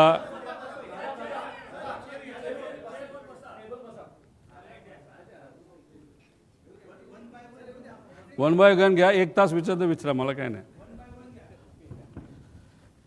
हे बघा, काल CBIला ही एन्क्वायरी दिली जावी अशी मागणी अजितदादांच्या पक्षाकडनं काकी असतील, पार्थ असेल आणि काही इतर नेते यांनी मिळून त्या ठिकाणी केली. चांगली गोष्ट आहे. मी त्यांचं पत्र बघितलं, मी जे मुद्दे मांडले ते त्या पत्रामध्ये दिसले. मग माझ्या मनात ज्या शंका आहेत त्यासुद्धा त्यांच्या मनामध्ये आहेत. ही एक महत्त्वाची गोष्ट आहे. फक्त विषय एवढाच आहे, 20 दिवसानंतर हे पत्र जर त्या ठिकाणी दिलं जात असेल तर थोडा उशीर झाला, काय हरकत नाही. आणि दुःखात पक्ष असेल, आमदारांशी बोलायचं असेल, पदाधिकाऱ्यांशी बोलायचं असेल, सगळ्यांशी बोलून त्यांनी त्या ठिकाणी तो निर्णय घेतला. पण या 20 दिवसामध्ये इन्व्हेस्टिगेशन ज्या पद्धतीने व्हायला पाहिजे ते दुर्दैवाने त्या ठिकाणी न झाल्यामुळे कागदांमध्ये हेराफेरी झाली असावी असं माझं मत आहे. ठीक आहे, आम्ही सत्तेत नसताना एवढं लढतोय. त्यांनी काल पत्र दिलं असेल, त्याचा फायदा नक्कीच त्या ठिकाणी होईल. देवेंद्र फडणवीस साहेबसुद्धा लगेचच्या लगेच CBIला परवानगी देतील. CID पण इन्व्हेस्टिगेशन करेल, CBI सुद्धा इन्व्हेस्टिगेशन करेल, DGCA पण इन्व्हेस्टिगेशन करेल. आणि बाहेरून एखादी एजन्सी ही घ्यावीच लागेल, एखादी नाही 2 एजन्स्या, आणि त्याला कंट्रोलिंग एक प्रमुख बॉडी असावी असं आमचं मत आहे.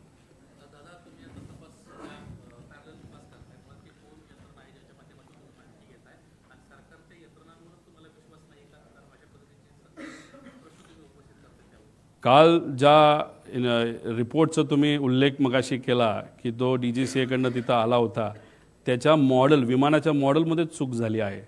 त्याच्याचबरोबर विमान रजिस्ट्रेशनमध्ये चूक झालेली आहे. मग त्या एजन्सीकडनं तपास हा योग्य पद्धतीने तो सुद्धा टेक्निकली होईल हे कसं आपण मानू शकतो? त्याच्याचबरोबर ज्या काही गोष्टी आता होत चाललेल्या आहेत, जसं मंत्री जे एव्हिएशनचे मंत्री आहेत त्यांचा नाही तर त्यांच्या पक्षाचं VSR बरोबर मैत्रीचे संबंध त्या ठिकाणी दिसतात. आता तरी मैत्रीच त्या ठिकाणी वाटते. मग अशा पद्धतीने आपल्याला न्याय मिळणार आहे का इन्व्हेस्टिगेशनबद्दल? आणि ज्या पद्धतीने इन्व्हेस्टिगेशन चालली, म्हणजे CIDचा अजूनपर्यंत रिपोर्ट आला नाही, प्रिलिमिनरी रिपोर्ट आत्तापर्यंत यायला पाहिजे, तो अजूनपर्यंत मिळाला नाही. मग का उशीर लावला जातो? आणि हे करत असताना मालकच अमेरिकेत जाऊन जर बसत असेल तर शंका घेण्यासारखंच आहे. आणि आम्ही कुठून कशी माहिती काढली? आम्ही पण आमचे सोर्सेस त्या ठिकाणी ठेवलेत. आमच्याकडे पण ज्या माहिती आहेत त्यासुद्धा आम्ही काय आमच्याच घरी नाही तर ऑफिसमध्ये ठेवतो असं नाही, आम्ही 4-5 लोकांकडे त्या ठिकाणी ठेवत असतो. आणि माझ्याबरोबर जी टीम करते त्यांनासुद्धा माहीत नाही की आम्ही ते कुठे ठेवत असतो. आणि फक्त ही अर्धवट आत्तापर्यंत आलेली ही अर्धी माहिती आहे. माझ्याकडे अजून बरीच माहिती आहे जी डिटेलमध्ये आहे. ती माहिती उद्या परवा आम्ही आणू शकतो. फक्त आमची इच्छा आहे की आम्ही एवढं प्रेझेंटेशन केल्यानंतर इन्व्हेस्टिगेशनसुद्धा तेवढंच खोलात त्या ठिकाणी गेलं पाहिजे. पण आता हे सरकार इन्व्हेस्टिगेशन करते नाही करतं मला माहीत नाही, पण लोकांनी आपापल्या लेवलला इन्व्हेस्टिगेशन त्या ठिकाणी सुरू केलेलं आहे. त्याच्याचबरोबर काही तज्ज्ञांनी सुरू केलेलं, मराठी मीडियालीसुद्धा आणि हिंदी मीडियालीसुद्धा याच्यामध्ये खूप मनापासून लक्ष घातलेलं आहे. त्यांचेसुद्धा मी आभार व्यक्त करतो.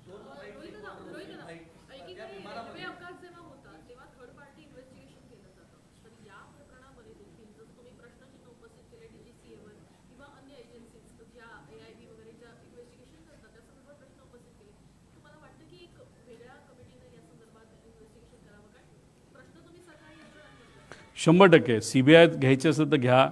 CID घेतलीच आहे ती ठीक आहे. त्याच्याचबरोबर DGCAची आहे, त्यांची इंटरनल इन्व्हेस्टिगेशन एजन्सी, हरकत नाही. पण भारताच्या बाहेरच्या 2 एजन्स्या तुम्ही घ्याव्यात. आणि ह्या सगळ्या एजन्सीला रिपोर्ट करण्यासाठी नाही तर रिपोर्ट ज्यांना केलं पाहिजे त्याला एक कमिटी फॉर्म करा.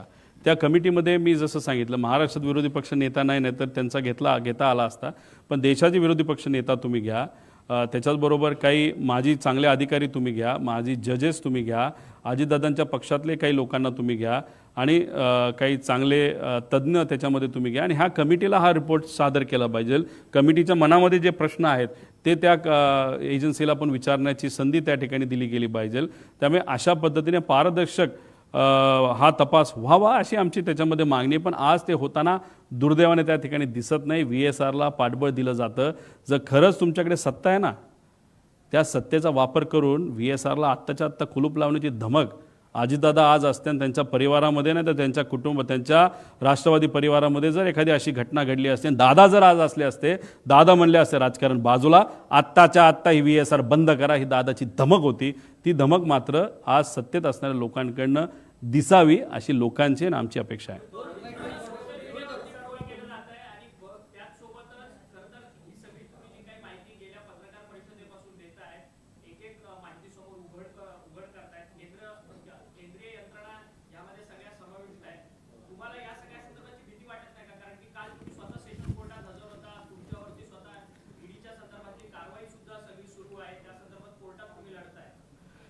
एकतर भीती मला वाटत नाही, पण माझ्या परिवाराला 100% त्या ठिकाणी भीती वाटते. एवढ्या मोठ्या लोकांना जर तो अंगावर घेत असेल, त्याच्याचबरोबर एवढी मोठी लोकं जर कुणी असेल, कारण ही घटना घडवायला फार मोठे लोक त्याच्या मागे असू शकतात, नाही तर लागतील.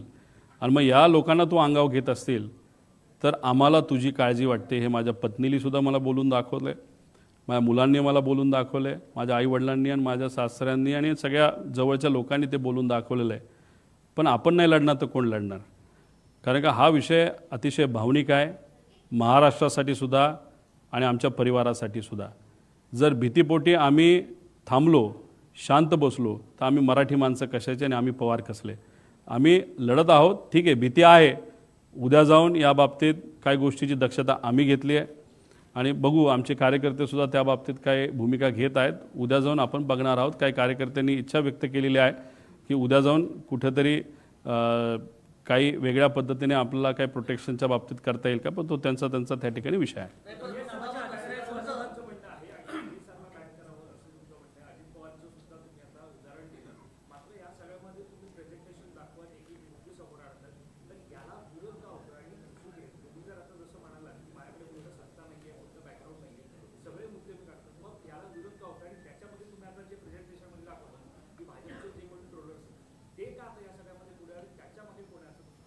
नाही, कोण आहे नाही आहे माहीत नाही, पण एक आहे, का मला विरोध करतात ह्याला मला सांगता येणार नाही, पण माझा विरोध करतायत, मला ट्रोल करतायत, याच्यामुळे मात्र शंका आता वाढायला लागलेली आहे. त्यामुळे शंका नक्कीच वाढत चाललेली आहे. त्यामुळे जर मोठ्या नेत्यांना माहीत नसेल त्यांचे ट्रोलर अशा पद्धतीचे पराक्रम करतायत, डोकं न वापरता का आदेशाने मला माहीत नाही, त्यांना जरा खाली आदेश त्या ठिकाणी दिले पाहिजे, कारण ट्रोल करून फालतू काहीतरी करतायत. तू कशाला विमानाला गेला होता, थोडी मला माहीत होतं की ते विमान कसं आहे, आणि ते विमान चालवायला आलं असतं तर मीच उडवत गेलो असतो ना. त्यामुळे असले फालतू काहीतरी विषय, म्हणजे बिना मेंदूचे हे सगळे ट्रोलर आहेत. पण ते आज एका मोठ्या पक्षाचे ट्रोलर आहेत, ऑफिशियल ट्रोलर आहेत. आणि त्याच्याचबरोबर त्या व्यक्तीने 2 दिवसाच्या आधी एक अशी ट्विट केली होती, जे मला कळालं ती 2 जणांकडे आहे, ते मला देत नाहीत पण ते देतील, की त्याच्यामध्ये त्यांनी दिलं की 2 दिवसामध्ये एक फार मोठा भूकंप या महाराष्ट्रामध्ये राजकीय दृष्टिकोनातून होईल, अशी काहीतरी त्या ठक्कर नावाचा का कोण येतो त्याची ती ट्विट होती. खरंच मग काय ना काहीतरी शंका मनामध्ये आल्याशिवाय राहत नाहीत.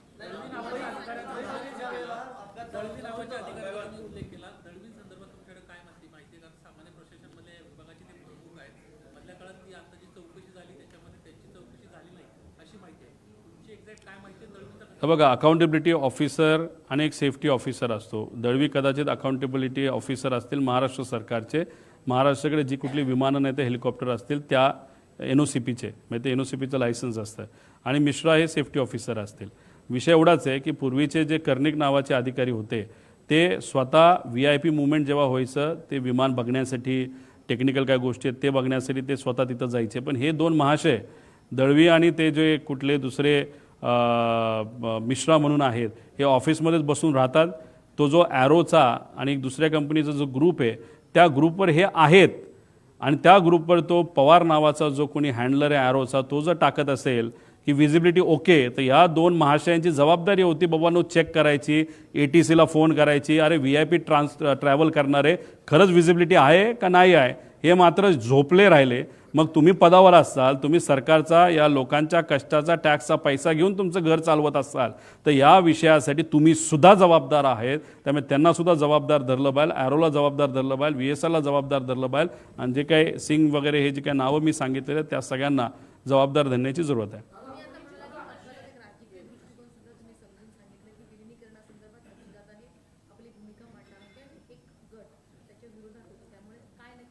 नाही, मला एवढंच सांगायचं होतं की याच्यामध्ये राजकारण आहे का नाही आहे हे मला माहीत नाही.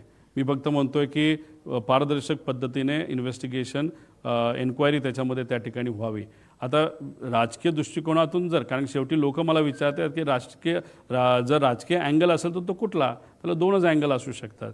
एक अँगल की NDA बरोबर आम्ही सर्वजण गेलो, तो एक कुठला तरी गट दुखावणार आहे, आणि जर आम्ही NDA बरोबर न राहता दादाच NDAतून बाहेर आले आणि रस्त्याची लढाई लोकांबरोबर राहून ते लढले, तर एक दुसरा गट त्याच्यामध्ये दुखावणार आहे. या 2 सिनारिओ नाहीतर या 2 संभावनापैकी एक कुठली तरी संभावना राजकीय दृष्टिकोनातून असू शकते असं माझं मत आहे.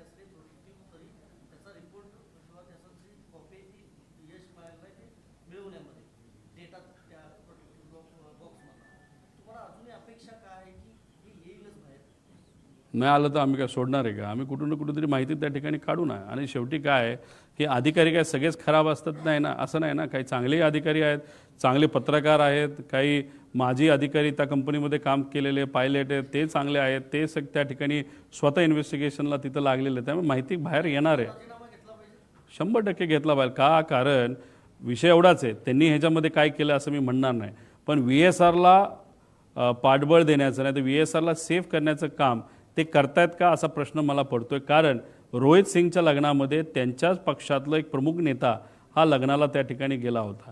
आणि मग अशा पद्धतीने तिथं जर VSRचं तुमचं पारंपरिक संबंध असतील का आर्थिक असतील हे मला सांगता येणार नाही. जर तसे संबंध तुमच्या पक्षप्रमुखाचे नाही तर पक्षातल्या एका मोठ्या नेत्याचे असतील तर मग तुम्ही VSRला वाचवणारच ना. तुम्ही VSRला त्या इन्व्हेस्टरच्या अँगलनी वाचवणार, मैत्रीपोटी वाचवणार, कोणाचं अजून काय असेल नाही तर हे अधिकारी जे DGC सगळे अडचणीत येतील. कारण का VK सिंग काय बोलला असेल की तू आम्हाला अडचणीत आण, मी तुझं बघतो. म्हणजे त्याचा अर्थ काय की व्ही.के. सिंगली ब्लॅकमेल केला असावा अधिकाऱ्यांना की तुमची सगळी मी चुका हे बाहेर काढतो, तुम्ही नोकरी राहणार नाही, माझं जे होईल ते होईल. त्यामुळे ह्याच्यामध्ये सगळेच लोक इन्वॉल्ड आहेत आणि हे सगळे इन्वॉल्ड असल्यामुळे हे इन्व्हेस्टिगेशन योग्य दिशेने जाऊ शकत नाही. त्यामुळे TDPकडे हे खातं एव्हिएशन आहे आणि त्यांचं कुठं ना कुठंतरी एक रिलेशन या व्ही.के. सिंग बरोबर आहे. म्हणून असं आम्हाला वाटतं की त्यांनी तिथं राजीनामा नैतिक लेवलला घ्यावा, दुसरं कुठलंही पद घ्यावं, पण या पदावरनं तरी ते निघावेत, या पदावर ते नसावेत आणि TDPचं कुणीच या पदावर नसावं असं आमच्या सगळ्यांची मागणी आहे.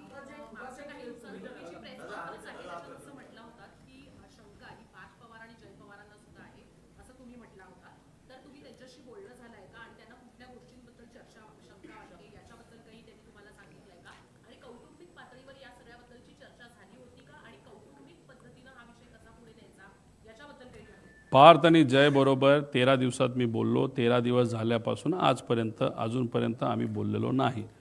त्याच्याचबरोबर काकींबरोबर पण या बाबतीतली थोडी चर्चा झाली होती 13 दिवसामध्ये की मला अशी शंका आहे, मी प्रेझेंटेशन करण्याचा विचार त्या ठिकाणी करतोय. पार्थबरोबर चर्चा झाली होती, पण त्यानंतर मी कोणाचंच काही परवानगी घेत नसतो. जे वाटतं ते त्या ठिकाणी मी मांडत असतो, त्यामुळे मी कोणाची परवानगी घेतली नाही. पण त्यांच्या कानावर नक्कीच ह्या गोष्टी असाव्यात आणि त्यांना पार्थ आणि मुलांना आणि काकी त्या मानसिकतेत नव्हते. ते फार मानसिक दृष्टिकोनातून डिस्टर्ब त्या ठिकाणी होत्या. मुलंही डिस्टर्ब तशी होतीच, पण पार्थला आणि जयला शंका नक्कीच आहे असं त्यांच्या हावभावातून आणि चर्चेतून मला जाणवतं.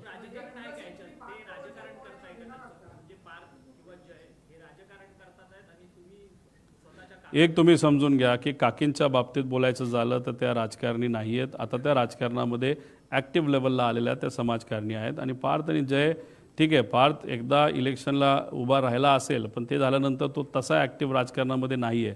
त्यामुळे राजकारण काय असतं हे त्यांना समजायला वेळ त्या ठिकाणी जाणार आहे. त्यामुळे मग जेव्हा अशी परिस्थिती असते तेव्हा आपण साहजिकच आहेत आपल्या पक्षामध्ये जे अनुभवी नेते आहेत, ज्यांनी दादांबरोबर त्या ठिकाणी काम केलं आहे राजकीय निर्णयासाठी, जसं शपथविधी घेण्यासाठी, मग अजून काय करायचं ह्याच्यासाठी आपण त्या पक्षातले राजकीय नेत्यांवर अवलंबून असतो. त्यामुळे हे तिघं आज राजकीय त्यांच्या पक्षातले जे प्रमुख मोठे नेते आहेत त्यांच्यावर राजकीय भूमिकेसाठी अवलंबून आहेत. त्यामुळे ते परिवार म्हणून राजकारण करतात असं मला वाटत नाही. पण ज्या काही घटना घडल्यात त्यांचे जे मार्गदर्शक आहेत त्यांना थोडंसं राजकारणाचं जरा जास्त पडलं का काय अशी शंका लोकांना नक्कीच निर्माण त्या ठिकाणी होते.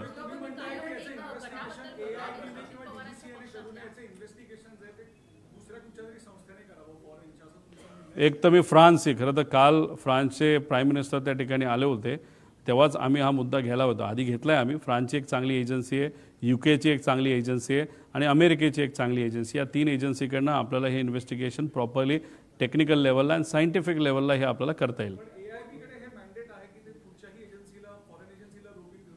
घ्या ना, पण AIBने जर अशा फॉरेन एजन्सी घेतल्या तर DGSA मधले अर्धे अधिकारी निघून जातील आणि बरेच काही लोक अडचणीत येतील. तेवढी हिंमत आणि तेवढी ताकद या एजन्सीकडे आहे का बघावं लागेल.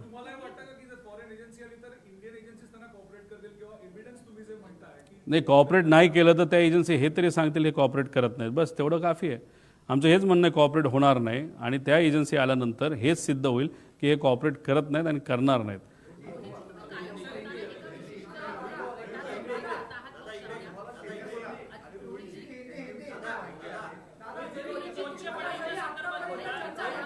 अहो मी सगळे प्रश्न घेऊ, फक्त एक एक घ्या ना. काय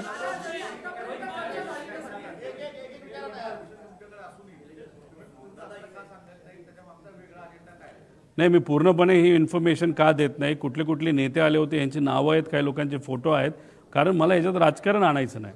पण मी एकच गोष्ट सांगतोय की त्याच्या लग्नाला मोठे नेते 100% गेले होते. जर रोहित सिंग जो VSRचा मालक आहे आणि जो अतिशय चुकीच्या पद्धतीने विमान चालवायचा, बऱ्याच त्याच्यावर इलिगॅलिटीज आहे, अशा व्यक्तीच्या लग्नात जर तुम्ही जात असाल तर कुठं ना कुठेतरी तुमचे व्यक्तिगत पारंपरिक नाही तर व्यावहारिक काय ना काहीतरी रिलेशन त्याच्यामध्ये असावं. आणि मग ते कोण आहेत नेते ते खरं खोटं म्हणजे गेले होते हे खरं आहे, पण त्यांचे संबंध काय हे मला माहीत नसल्यामुळे मी कोणाची नावं त्याच्यामध्ये घेत नाही.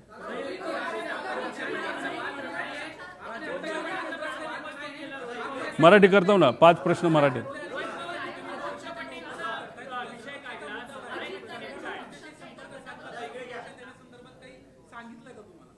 मला सुरक्षा कोण देणार? मला जास्तीत जास्त सुरक्षा माझे कार्यकर्ते देतील. माझी पर्सनल जी कुठली सिक्युरिटी असेल ती सुरक्षा त्या ठिकाणी देऊ शकते. आता त्याच्या व्यतिरिक्त जर सरकारला असं वाटलं की नाही सिक्युरिटी ही दिली गेली बाहेर, आता तो कार्यकर्त्यांच्या इच्छेचा आणि सरकारचा त्याच्यामध्ये त्या ठिकाणी विषय आहे. पण नक्कीच मी फार मोठी रिस्क या पत्रकार परिषदेच्या माध्यमातून गेल्या आणि आता घेतोय याची जाणीव मला सुद्धा आहे, माझ्या परिवाराला सुद्धा आहे. पण शेवटी कोणातरी या विषयासाठी लढावं लागेल.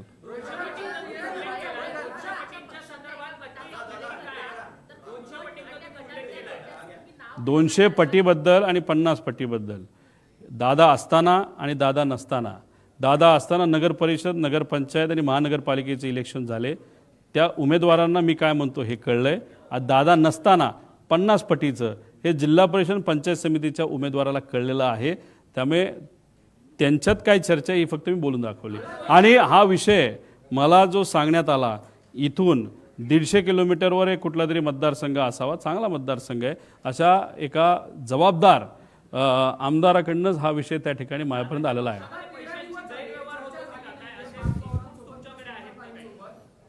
मार्गदर्शक कागदाचा गैरव्यवहार होऊ शकतो. आता ते कागद काय हे आपल्याला पण शोधावं लागेल.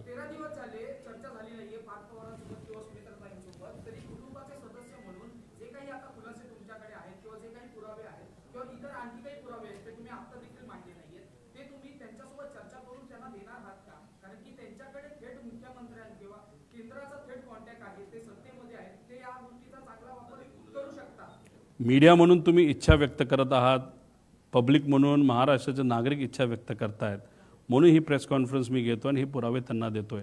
जर त्यांच्या गटाकडनं त्यांच्या पक्षाकडनं तशी इच्छा जर व्यक्त केली गेली तर मी त्यांना सुद्धा माहिती त्या ठिकाणी देईल. पण इच्छा व्यक्त झाल्यानंतर ती माहिती देऊ शकतो. इच्छा व्यक्त झाली नसेल तर मी माहिती कशी देणार?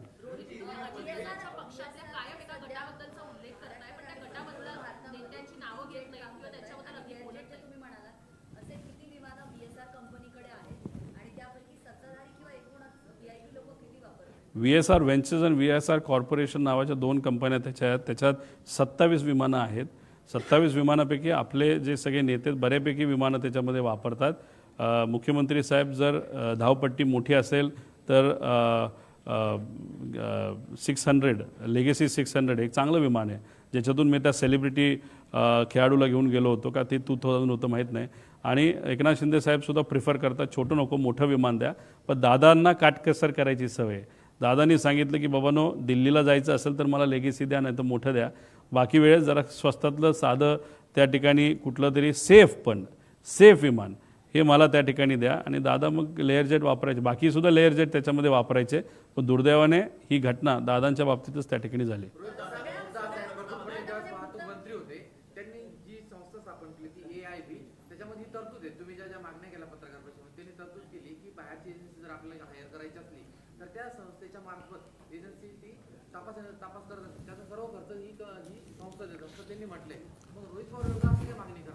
मग CBIला काल जे काय पत्र त्या ठिकाणी CBIचं तपास यंत्रणा CBIला घेण्यात यावं हे जे पत्र त्याच्यामध्ये दिलं, तर तुम्हाला एवढ्या सगळ्या गोष्टींची माहिती असेल तर त्या पत्रामध्ये हे कदाचित त्यांनी ते लिहिलं असेल.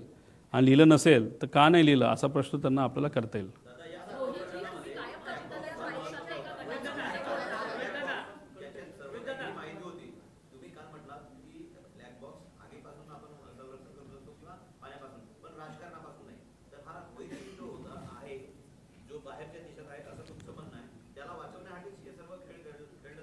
असं दिसतंय. रोहित सिंग, VK सिंग, VSR ही कंपनी आणि VSR या कंपनीमध्ये 250 कोटीची इन्व्हेस्टमेंट ज्या लोकांनी केली त्या सगळ्या लोकांना वाचवण्याचा प्रयत्न सरकारकडे केला जातोय. म्हणून हे इन्व्हेस्टिगेशन हे योग्य डिरेक्शनली चाललेलं नाही, योग्य दिशेने चाललेलं नाही. याच्यामध्ये बऱ्यापैकी कागदाचा मॅनिप्युलेशन, नाहीतर कागद हे बदलले जातील, आता डॉक्युमेंटेशन बदललं जाईल असं आम्हाला भीती वाटते.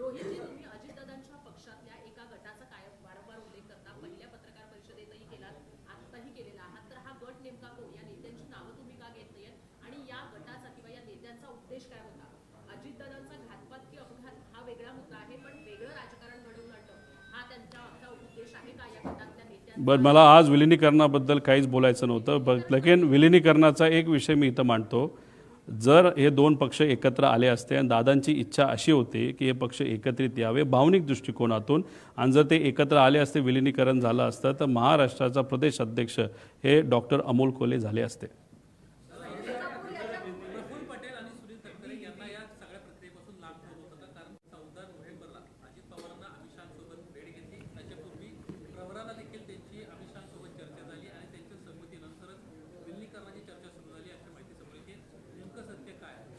नाही, खूप काय आता विलिनीकरणावर या ठिकाणी मी बोलणार नाही, कारण काय होतं की विलिनीकरण हा मुद्दा घेतला तर चर्चा दुसरीकडे त्या ठिकाणी जाते. दुसऱ्या पक्षातल्या काही गटाला विलिनीकरणावर चर्चा करायला लय भारी वाटतं. बरेच प्रेस कॉन्फरन्स बघितले तर त्यात फक्त विलिनीकरण ते त्या ठिकाणी बोलत आहेत. आम्हीच आहोत जे अजितदादांचा घात का अपघात या विषयावर त्या ठिकाणी बोलतोय. त्यामुळे त्यांना ज्या विषयावर बोलायचे त्या विषयावर मी बोललंच पाहिजे असं नाही. त्यामुळे आज नाही, आमच्याकडे माहिती खूप आहे. डॉक्टर अमोल कोल्हेंनी सुद्धा याबाबतीत काही स्पष्टीकरण दिलं आहे, कारण डॉक्टर अमोल कोल्हेच या संयुक्तित राष्ट्रवादीचे प्रदेश अध्यक्ष या महाराष्ट्राचे झाले असते. दादांची इच्छा होती आणि मग ते फार प्रामुख्याने पुढाकार त्या ठिकाणी घेत होते दादांच्या इच्छेप्रमाणे, आणि दादा त्यांच्यावर लक्ष ठेवून होते आणि त्यांना पार्टी ही वाढवायची होती. त्यामुळे अमोल कोल्हेंनी सुद्धा याबाबतीत स्पष्टीकरण दिलं आहे, ताईंनी दिलं आहे, शशिकांत शिंदे साहेबांनी दिलं आहे. ज्यांच्या घरी या बैठका व्हायच्या 13 बैठका झालेल्या आहेत.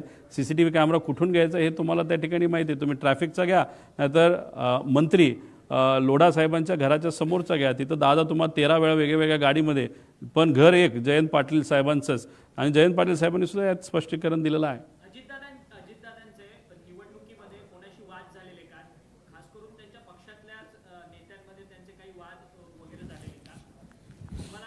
काही आमदारांशी तुम्ही बोललात तर ते तुम्हाला नक्कीच सांगतील, पण आमदारांशी बोलताना सुनेत्रा वहिनी काकी या राष्ट्रीय अध्यक्ष व्हाव्यात यासाठी सगळ्याच आमदारांनी सह्या केल्यात असं नाही, 35 आमदारांनी सह्या केल्यात असं आम्हाला कळतं.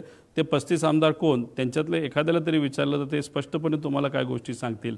आणि सर्वच पदाधिकाऱ्यांनी सह्या केल्यात असं नाही, ठराविक मेजॉरिटी पदाधिकाऱ्यांनी सुनीत्रा काकींसाठी सह्या केल्यात. ज्यांनी सह्या केल्यात त्यांना तुम्ही विचारा, ज्यांनी सह्या केल्याच नाहीत त्या का नाही केल्या, कोणते आमदार आणि कोणते पदाधिकारी, हे खरंच संशोधनाचा विषय आहे. तो पक्ष वेगळा आहे, त्या पक्षाबद्दल जास्त बोललं नाही पाहिजे असं मला वाटतं.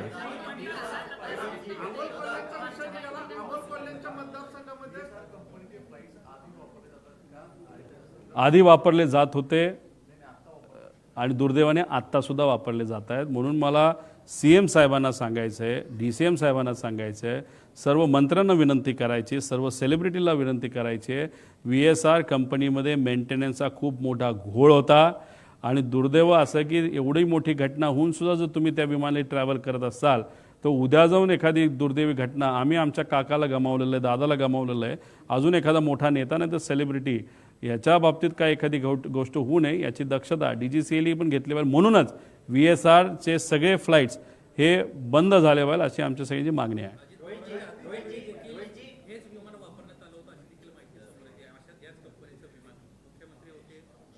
म्हणून बघा, आम्हाला राजकारण करायचं झालं असतं तर आम्ही विषयावर बोललो नसतो, पण आमचं मत आहे की सर्वच नेते, विरोधातले सुद्धा आणि सत्तेतले नाही तर विरोधातले, या सगळ्यांनी एक लक्षात घेतलं पाहिजे की VSR या कंपनीचे विमानं अतिशय फालतू आहेत, खराब पद्धतीने मेंटेन केलेले आहेत. फक्त त्यात काय असतं की VSR स्वतःचेच सगळे विमान ठेवतो असं नाही.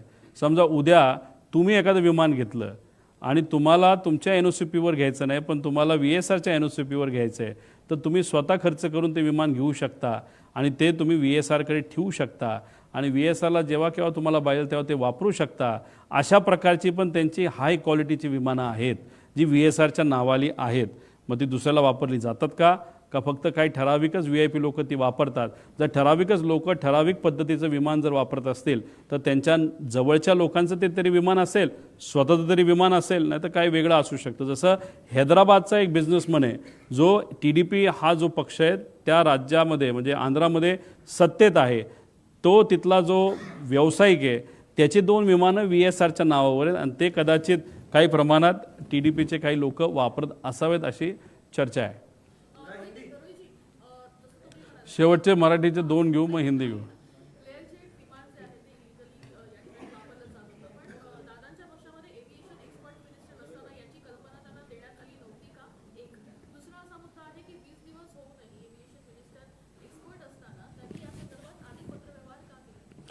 प्रायोरिटी वेगळ्या असतात. त्यांची प्रायोरिटी त्या नेत्यांची सत्ता स्थापन करणं, पदं मिळवणं आणि काही इतर गोष्टीमध्ये कदाचित ती प्रायोरिटी असं सगळ्या नेत्यांची कदाचित ती राजकीय नेत्यांची ती प्रायोरिटी त्या ठिकाणी असते असं मला वाटतं. पण राहिला प्रश्न तुमच्या अनुभवाचा, तुम्ही तिथं मंत्री होता, त्या अनुभवाचा फायदा या इन्व्हेस्टिगेशनला व्हावा अशी लोकांची इच्छा आहे ना. पण ते होताना दिसत नसल्यामुळेच कुठंतरी लोक नाराज आहेत. त्यामुळे त्यांचा अनुभवाचा वापर त्यांनी करावा. आणि तसंही 2009ला ही कंपनी फॉर्म झाली असली तरी 2014ला NOCPचं लायसन्स त्यांना मिळालं आहे. त्यावेळेस कोण मंत्री होतं, त्यांचा तो अनुभव होता. एवढं फटीचर कंपनी रजिस्टर आणि त्याला NOCP जर मिळत असेल, तो सुद्धा हा एक कुठला तरी एजंट होता. कोण हा VK सिंग. या एजंटला एक कंपनी फॉर्म करणं, NOCP सारखं एक मोठा लायसन्स त्या काळामध्ये त्या ठिकाणी मिळणं आणि नंतर ते झाल्यानंतर त्यांनी B200 नावाचं एक विमान घेणं आणि त्याच्यानंतर 2019 नंतर म्हणजे कोविडच्या काळामध्ये त्यांना भरारी मिळणं आणि इन्व्हेस्टमेंट वाढणं, ह्या वेगळ्या वेगळ्या शंका आपण नक्कीच या बाबतीत घेऊ शकतो. नाहीतर ह्याच्यात जे काही अधिकारी आहेत आणि जे कोणी जबाबदार आहेत त्या लोकांना शोधून काढून का अशा फटीचर कंपनीला, जे डॉक्युमेंटेशन प्रॉपर करत नाही अशा कंपनीला कसं लायसन्स मिळालं, कशी विमानं त्यांनी भारताच्या बाहेरून आणले, कसं ते रजिस्टर करून दिले, असे अनेक प्रश्न निर्माण होतात.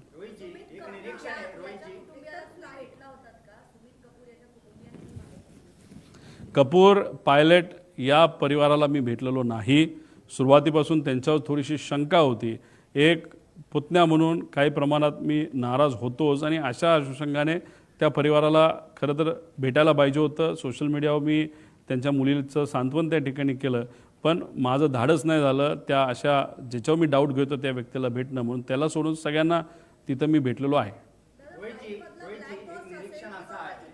महाराष्ट्रातल्या पब्लिक ट्रान्सपोर्टमध्ये फिरताना मुंबईची लोकल असो, ST असो, मेट्रो असो, सगळेजण अजितदादांच्या वरती ज्या बातम्या आहेत ते बघतायत, अजितदादांवरती जे रील आहेत ते बघतायत, धाय मोकलून रडणारे आहेत, मुसमुसून रडणारे. प्रश्न काय? खूप डिस्टर्ब आहे त्या कार्यकर्त्याला, पक्षाच्या दोन्हीकडच्या आणि अजितदादा प्रेमींचे ज्या कार्यकर्त्याचे अजून सदम्यातून सावरलेला नाही, त्याला तुम्ही काय सांगा? शेवट सांगतो, तुम्ही काय म्हणता?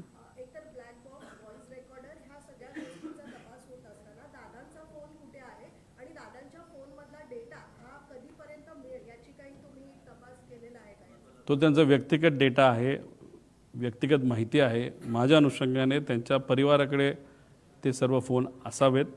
त्या डेटाचं, त्या माहितीचं, त्या फोनचं, त्या फोनमध्ये असणाऱ्या गोष्टींचं आणि काही महत्त्वपूर्ण डॉक्युमेंटचं आणि बऱ्याच काही गोष्टीचं काय करायचं व त्यांचा परिवार त्या ठिकाणी ठरवेल.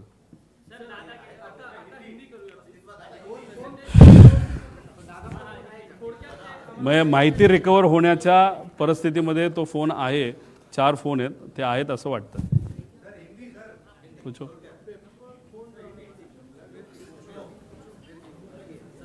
हा म्हणजे हा चांगला प्रश्न आहे. फोन टिकला पण ब्लॅक बॉक्स हा खराब झालं असं जे इन्व्हेस्टिगेशन एजन्सीवाले म्हणतात आणि पेपरसुद्धा बरेच दिसतात त्या ठिकाणी. म्हणजे हे खरं तर कालचं स्टेटमेंट त्या एजन्सीचं थोडं डाऊटफुल आहे आणि हास्यास्पद आहे. हिंदी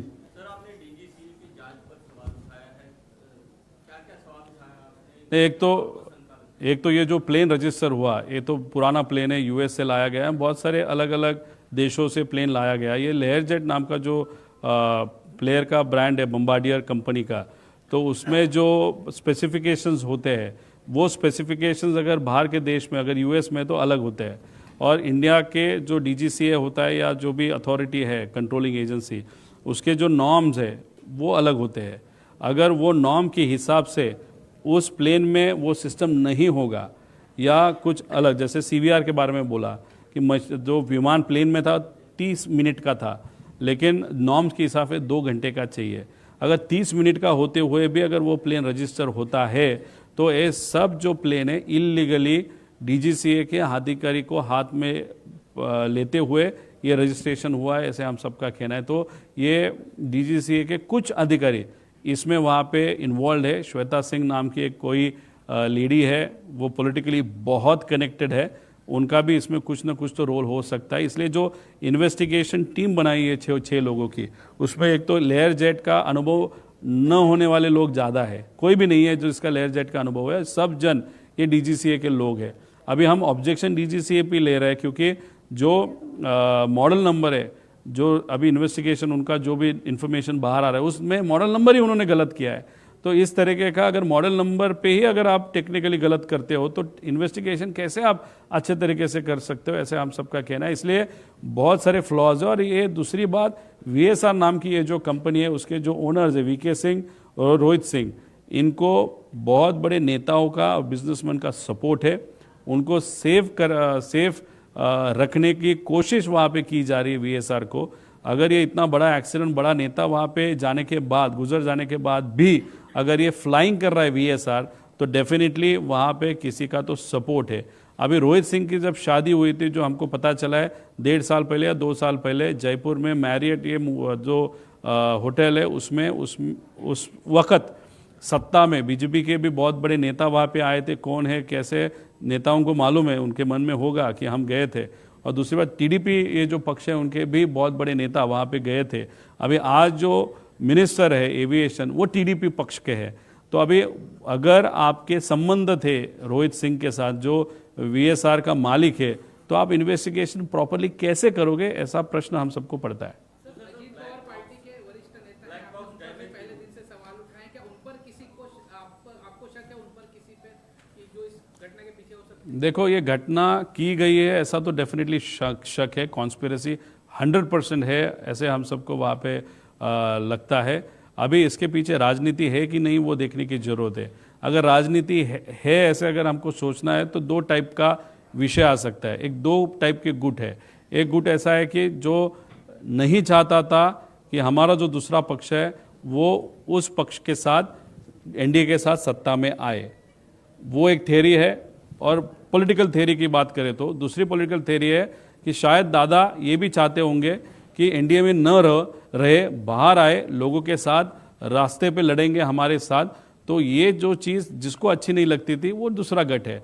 अगर पॉलिटिकल थ्योरी इसमें लानी है तो इस दोनों गट में से कोई तो हो सकता है। ऐसे पॉलिटिकल थ्योरी को अगर हम कंसिडर करें तो ऐसे हम सबको लगता है।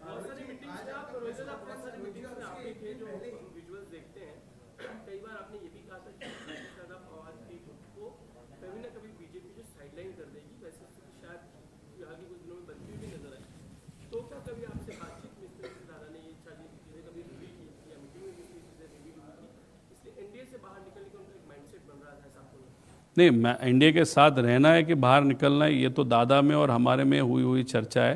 दादा आज नहीं रहे, इसलिए उस चर्चा पे अभी बात करना उचित नहीं होगा, ऐसे हम सबको लगता है। लेकिन ये बहुत बड़ा रिस्ट्रक्चरिंग पार्टी में, उनके पार्टी में उनको करना था। जैसे उनके जो प्रदेश अध्यक्ष है वो कोई यंग बंदा चाहिए, ऐसे उनका कहना था। डॉक्टर अमोल कोल्ले का नाम उन्होंने वहाँ पे प्रपोज किया है। इसलिए अमोल कोल्ले अगर आप देखो तो बहुत सारे मीटिंग्स में डॉक्टर अमोल कोल्ले वहाँ पे थे, तो उस एंगल से हमारी चर्चा वहाँ पे होती थी। लेकिन दादा आज नहीं रहे, उनके साथ हमारा कंफर्ट लेवल था, उनकी इच्छा, भावनिक इच्छा थी, पॉलिटिकल सेकेंडरी था। लेकिन वो इमोशनली ये 2 पक्ष, 2 फैमिली साथ में आनी चाहिए ऐसे उनको लगता था। उसका हम रिस्पेक्ट करते हैं और वो रिस्पेक्ट करते हुए ही हम वहाँ पे दादा के साथ बात कर रहे थे। आज दादा ही नहीं है तो ये विलीनीकरण और 2 पार्टी एक साथ में कैसे, क्यों, क्या, वो उस विषय का उत्तर देना उचित नहीं होगा, ऐसे मुझे लगता है। रोहित जी, आज आपका प्रेस कॉन्फ्रेंस था, उसके एक दिन पहले ब्लैक बॉक्स की जो खबर थी वो सामने आई है। आपने प्रेजेंटेशन में भी बताया कि 1100 डिग्री सेल्सियस या 6000 मीटर वायु के था, लेकिन इसके बावजूद जो ये कहा जा रहा है कि एक तो वो जलने की बात, उस पर आप अगर हिंदी में कह सकें, और दूसरा आपने ये भी कहा कि क्लेम 35 करोड़ की थी, इंश्योरेंस 55 करोड़ का था, लाइबिलिटी इंश्योरेंस 210 करोड़ का। इससे आप क्या कहना चाह रहे थे, इशारा क्या था, अगर वो भी आप हिंदी में बताएं। देखो, लाइबिलिटी अगर आप देखो तो लाइबिलिटी ऐसे होती है कि प्लेन में जो ट्रैवल कर रहे थे उनको उसका बेनिफिट होगा। उसी के साथ अगर ये प्लेन किसी घर पे पड़ता, फैक्ट्री पे पड़ता या एनिमल जो शेल्टर होता है उस पर गिरता, तो वहाँ पे जो नुकसान होता तो उस नुकसान को भी लाइबिलिटी में वहाँ पे कंसिडर किया जा सकता है। अभी देखो, ये जो कपूर नाम के पायलट है उनको पर्सनल इश्यूज़ थे। वो क्या है, वो फैमिली विषय होने के कारण मैं ज़्यादा यहाँ पे नहीं बोलूँगा। और वो अल्कोहलिक थे, बहुत दारू पीते थे। उनका दारू का जो ब्रांड था वो बहुत एक्सपेंसिव है। एक बॉटल कम से कम 12-15 हज़ार की वहाँ पे आती है। उनकी वो आदत थी। वो आदत क्यों थी? जेट एयरवेज में के साथ जब थे उनका पगार 10 लाख से 12 लाख महीने का था। लेकिन दारू पीने के बाद उनको वहाँ पे पकड़ा गया। उनका 3 साल के लिए, एक बार 3 महीने के लिए, दूसरी बार 3 साल के लिए उनका लाइसेंस कैंसिल हो गया था। इसलिए वो आप देखो तो 3 साल तक तो उनको काम नहीं था और कोविड के कारण उनको किसी को भी काम नहीं था। तो 5 साल he was out of job. उनके पास दूसरा कोई ऑप्शन नहीं था, ये VSR कंपनी को ज्वाइन करना था। उनकी सैलरी शायद 3-3.5 लाख और एक बार अगर प्लेन आप फ्लाई करोगे तो 20-25 हज़ार उनको मिलता था। तो कोई भी बड़े जो एक पायलट होता है उसके लिए ये डिमोशन होता है। इमोशनली वो डिस्टर्ब थे, पर्सनल विषय था ही, तो इस सब का इस्तेमाल करते हुए उनको ब्लैकमेल किया गया था। किसने किया गया था, क्यों किया गया था, और उसके एंगल अगर ये लायबिलिटी इतना बड़ा होगा तो उनके मन में फैमिली को कुछ मदद हो सकती है, वो भी विषय वहाँ पे आते होंगे। इसके कारण ये चीज़ हुआ है कि ऐसा हम सबका डाउट है। और दूसरा प्रश्न क्या था? ब्लैक बॉक्स के बारे में देखो, 1100 इज़ अ एवरेज, लेकिन अगर आउटर पार्ट देखो वो 1600 डिग्री सेल्सियस का अगर टेम्परेचर हो और 1100 ओवरऑल एवरेज की बात करें, वो भी 1 घंटा कंटिन्यूअस आग में डाल दिया 1100, तो प्रॉब्लम आ सकता है। इसलिए बाहर का जो आउटर लेयर है टाइटेनियम का है, 1600 डिग्री सेल्सियस तक टेम्परेचर वो ले सकता है। उसके अंदर एक है, उसके अंदर मुझे प्लेन जिस मटेरियल का बना होता है वो मटेरियल सबसे अंदर होता है, उसके अंदर वो टेक्निकल जो डेटा होता है वो होता है। इसके कारण ये जो बता रहे वो बहुत गलत चीज़ है। और आपको मैंने बताया कि जो रजिस्टर किया जाता है प्लेन, जो US से आया था उसमें 30 मिनट का रिकॉर्डिंग वहाँ पे था, और जो DGCA नॉर्म्स है वो 2 घंटा बोलते हैं, तो वहाँ पे भी इनकी गलती है। तो VSR को बचाने के लिए ये सब कुछ किया जा रहा है कि इन्वेस्टिगेशन अलग लेवल तक नहीं जानी चाहिए, एक्चुअल पॉइंट तक नहीं जानी चाहिए। इसलिए कहाँ पे तो डीरेल ये इन्वेस्टिगेशन को करने की कोशिश कर रहे हैं कि ऐसे हमसे, और ये बात हमने बोली थी कि ब्लैक बॉक्स का कारण लाएंगे, और जो हमने बोला उसमें से 6-7 चीज़ें वहाँ पे हुई है, इसलिए डाउट और ज़्यादा बढ़ते जा रहा है। आप 85 घंटे की बात बता रहे हैं, 85 घंटे बचे थे, वो पूरी थियरी क्या है, और कोई VIP जाता है तो कितने घंटे शेष होने चाहिए? देखो, हेलीकॉप्टर जब उड़ाया जाता है तो करीबन 2000 से 2500 आवर्स, डिपेंडिंग एयरबस का है कि बेल का है। अगर आप प्लेन की बात करें तो 5000 आवर्स का इंजन का लाइफ होता है। मतलब वो 5000 तक गया तो इंजन कितना भी अच्छा हो तो निकालना होता है, वो बदलना होता है, दैट इज़ अ नॉर्म। तो ये जो 5000 उसका लाइफ था। दादा का एक्सीडेंट जब हुआ, आज अगर उसका लाइफ देखो तो 4915 है, मतलब 85 आवर्स सिर्फ बाकी है। अगर VIP, अगर हम ट्रैवल करते हम भी देखते हैं 500 घंटा बाकी है क्या, 600 घंटा बाकी, हम देखते हैं। तो यहाँ पे तो VIP ट्रैवल कर रहा है, तो एरो कंपनी ने ये चेक नहीं किया था क्या? VSR ने ये चेक नहीं किया था? जो शर्मा और दूसरा जो दड़वी करके अधिकारी है उसने नहीं किया था? डायरेक्टर जो महाराष्ट्र के एविएशन के, उन्होंने वो नहीं चेक किया था? क्योंकि ये सब वहाँ पे चैट पे, कोई भी वहाँ पे चेक नहीं किया। और दादा को जो प्लेन दिया पेपर पे वो 85 आवर्स सिर्फ बाकी थे, लेकिन अगर हनीवेल के साथ अगर बात करो और उन्होंने जेन्युइन इन्फॉर्मेशन दिया तो ये प्लेन एक इंजन 8-8 हज़ार घंटे तक वहाँ पे गया था। मतलब उसका लाइफ 5000 है, उसका 5000 लाइफ क्रॉस करके 8000 तक वो गया होगा। मतलब उस इंजन में अभी कुछ भी बाकी नहीं होगा, ऐसी आज की परिस्थिति है। और उसमें VIP, वो भी दादा के लेवल का VIP ट्रैवल करता है, तो ये बहुत डेंजरस चीज़ है। इसीलिए हम बोल रहे हैं कि VSR को बंद किया जाए, सब प्लेन्स नीचे आप उतारो। पायलट जो आज उड़ा रहे उनके सेफ्टी का भी विषय है उस सब एंगल से, और VIP का तो है ही उसके कारण। लेकिन ये सरकार क्यों एक्शन नहीं ले रही, उसका मैंने पार्श्वभूमि बताया था कि VK सिंह और रोहित सिंह बहुत कनेक्टेड लोग हैं, और जो श्वेता सिंह है जो अधिकारी DGCA में, वो भी बहुत कनेक्टेड है। और TDPA के बहुत बड़े नेता रोहित सिंह के शादी के लिए वहाँ पे गए थे, BJP के बहुत सारे नेता वहाँ पे राजस्थान में शादी के लिए गए थे। अगर आपका पर्सनल एंड कमर्शियल रिलेशनशिप अगर VSR के मालिकों के साथ है, और ये उसमें से एक मालिक मायामी में US में अभी जाके वहाँ पे बैठा है, तो ये सब चीज़ देखने के बाद हमको लगता है कि VSR को सपोर्ट किया जा रहा है कमर्शियली। मतलब अभी भी फ्लाइंग चालू है, और इन्वेस्टिगेशन में भी VSR को कोई अड़चन न हो उस तरीके का इन्वेस्टिगेशन हो सकता है, ऐसी डर हम सबको लगता है।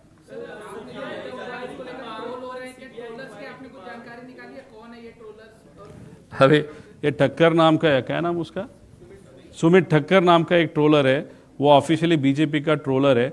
उसके पास अगर आप देखो तो मेरा आधार कार्ड उसने ट्वीट किया है। अभी हम इंफॉर्मेशन किस तरीके से निकाल रहे हैं, उसके लिए क्या कष्ट लेना पड़ता है वो हमको मालूम है। मेरे आधार कार्ड और मेरे साथ जो वीआईपी क्रिकेटर थे उनका भी आधार कार्ड ओपनली पब्लिकली ठक्कर वहाँ पे पब्लिश करता है, तो एयरपोर्ट अथॉरिटी ने उसने वो इन्फॉर्मेशन दी क्या, या सरकार में से किसी ने उसको इन्फॉर्मेशन दी क्या? और वो जानबूझ के कहाँ पे हमने बीजेपी पे बात की है? अगर बीजेपी पे या कोई भी राजकीय पॉलिटिकल नेता पे अगर हम बात नहीं कर रहे, पॉलिटिकल एंगल इसको नहीं दे रहे, तो पॉलिटिकल ट्रोलर मेरे को क्यों ट्रोल कर रहे हैं? और ये ठक्कर ही जो व्यक्ति है 2 दिन पहले उसने एक ट्वीट किया था, वो ट्वीट 2-3 जन के पास है, वो हमको देने वाले अभी तक उन्होंने नहीं दी। उसमें उसने लिखा था कि 2 दिन में महाराष्ट्र में बहुत बड़ा भूकंप होने वाला है, पॉलिटिकल भूकंप होने वाला है, लेकिन 7-7.5 मिनट में ही वो ट्वीट उसने डिलीट की। तो ये ठक्कर कौन है? ये बीजेपी का कार्यकर्ता है, तो वो खुद के लेवल पे वो ट्रोल हमको कर रहा है, या उसकी ट्रोल आर्मी जानबूझ के हम जो विषय मान रहे उसके अगेंस्ट वो ट्रोलिंग वहां पे कर रहा है? तो उसको किसी ने बताया है या खुद कर रहा है? ऐसा प्रश्न निर्माण होता है। और बीजेपी और किसी भी नेता के ऊपर न बोलते हुए भी अगर बीजेपी की ट्रोल आर्मी हमको ट्रोल कर रही है, तो फिर हम अभी बीजेपी पे भी शंका ले क्या? ऐसा प्रश्न हमको अभी पड़ रहा है। उसी के साथ नेता को कुछ मालूम नहीं होगा, देवेंद्र फडणवीस साहब को नहीं मालूम होगा। देवेंद्र फडणवीस साहब को मुझे कहना है, ये लोगों को जरा कंट्रोल कीजिएगा, नहीं तो ये आगे जाके लोगों को भी ऐसा लगना चालू हो जाएगा, या हमको भी, कि दूसरा एंगल इस विषय को बीजेपी के साइड से है कि नहीं। इसलिए ये चीज़ें ट्रोल के एंगल से हो रही है, इसके कारण हमको शंका वहाँ पे बढ़ रही है। वो कैश बॉक्स नाम की जो कंपनी वो अलग ट्रोल कर रही है, वो ठीक है, वो छोटा मोटा कर रही है, उनकी ताकत उतनी बड़ी नहीं है, लेकिन बीजेपी की ट्रोल की ताकत बहुत है। और वो मेरे खिलाफ अगर ट्रोलिंग कर रहे हैं तो शंका तो वहाँ पे लेने की वहाँ पे गुंजाइश है, ऐसा लगता है। डोनाल्ड ट्रंप का आपने आधार कार्ड तैयार किया था कुछ दिन पहले, उसके बाद आपके ऊपर कार्रवाई भी हुई। समित ठक्कर जिस तरह से आपकी रोहित शर्मा की डिटेल जो है वो पब्लिकली ट्वीट कर रहा है, तो क्या उसके ऊपर कार्रवाई होनी चाहिए, मांग करेंगे आप? देखो, मैंने वहाँ पे बता के किया था कि ये चीज़ होती है, और मैं करके दिखाता हूँ कि ये डेमोक्रेसी के लिए बहुत घातक है। यहाँ पे ओरिजिनल मेरे आधार कार्ड वहाँ पे डाले हैं। हमने ट्विटर को वहाँ पे कंप्लेन की, ट्विटर ने उन पे ऊपर एक्शन ली, कोर्ट में भी हम जाने वाले हैं। लेकिन ये चिरकुट 10 पैसे वाले लोगों पे इतना समय क्यों वेस्ट करना, उसके कारण ज़्यादा हम आगे नहीं जाएंगे। लेकिन विषय इतना ही है कि सरकार इसके बारे में कुछ नहीं करेगा। बहुत खास ट्रोल है ये, बहुत ताकत है इसके पीछे, और इसके माध्यम से करीबन 500 अकाउंट अलग अलग वहाँ पे चलाए जाते हैं। तो ये बीजेपी का खासम खास व्यक्ति, उसके ऊपर एक्शन शायद वो नहीं लेंगे, और हम बोलेंगे भी नहीं। लेना है तो उनको लेने दो, नहीं तो लोगों को पता चल गया कि मेरे को कौन ट्रोल कर रहा है, क्यों ट्रोल कर रहा है, वो डेफिनेटली लोगों के मन में अभी शंका चालू हो गई। साथ में बाकी के नेता भी थे और पवार साहब। सीबीआई जांच की मांग क्या बिल्कुल उचित है, ये एजेंसी कर सकती थी? पहला सवाल ये। दूसरा, आप जिस तरह की जांच की स्ट्रक्चर की मांग कर रहे हैं,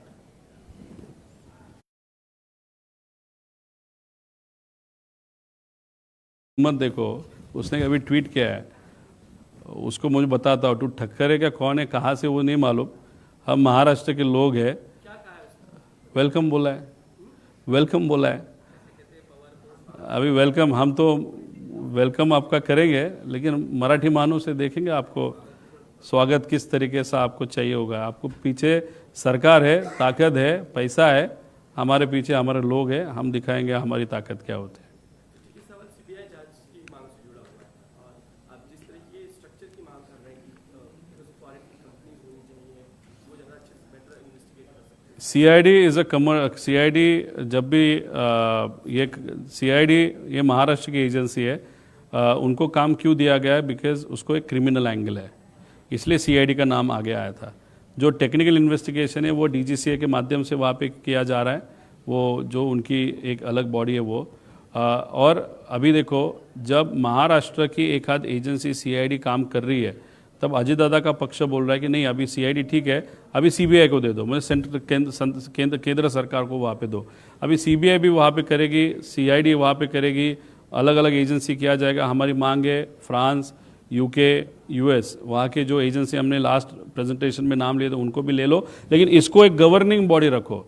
अभी हम चाहते थे महाराष्ट्र के विरोधी पक्ष नेता, लीडर ऑफ अपोजिशन, उसका प्रमुख रहे, अभी ठीक है वो नहीं रहे, तो कोई है ही नहीं हमारे यहाँ पे लीडर ऑफ अपोजिशन महाराष्ट्र में, तो फिर केंद्र सरकार का जो पार्लियामेंट है वहाँ की राहुल गांधी जी उनको ले लो, कुछ एमपी को ले लो, कुछ एमएलए को ले लो, अजय दादा के पक्ष के लोगों को वहाँ पे ले लो, कुछ एक्स जजेस को ले लो, एक्स अधिकारी को ले लो, एक बॉडी वहाँ पे करो ताकि ट्रांसपेरेंट वहाँ पे एक सर्वेलेंस या जो भी सर्वेलेंस नहीं लेकिन एक कंट्रोल वहाँ पे रहेगा। उसके नीचे सीबीआई, फिर मंत्री को भी, अगर मुख्यमंत्री साहब को भी आना है वो भी आ सकते हैं, केंद्र सरकार के लोगों के आना आ सकते हैं, और उसके नीचे फिर सीबीआई, सीआईडी, अलग अलग जो भी एजेंसी वो उनके नीचे रहेंगे। तो एक कंट्रोलिंग बॉडी होना बहुत इंपॉर्टेंट है, क्योंकि जिस तरीके से आज तक इंक्वायरी हुआ, इन्वेस्टिगेशन हुआ, वो अच्छी तरीके से नहीं हुआ ऐसे हम सबको दिखता है।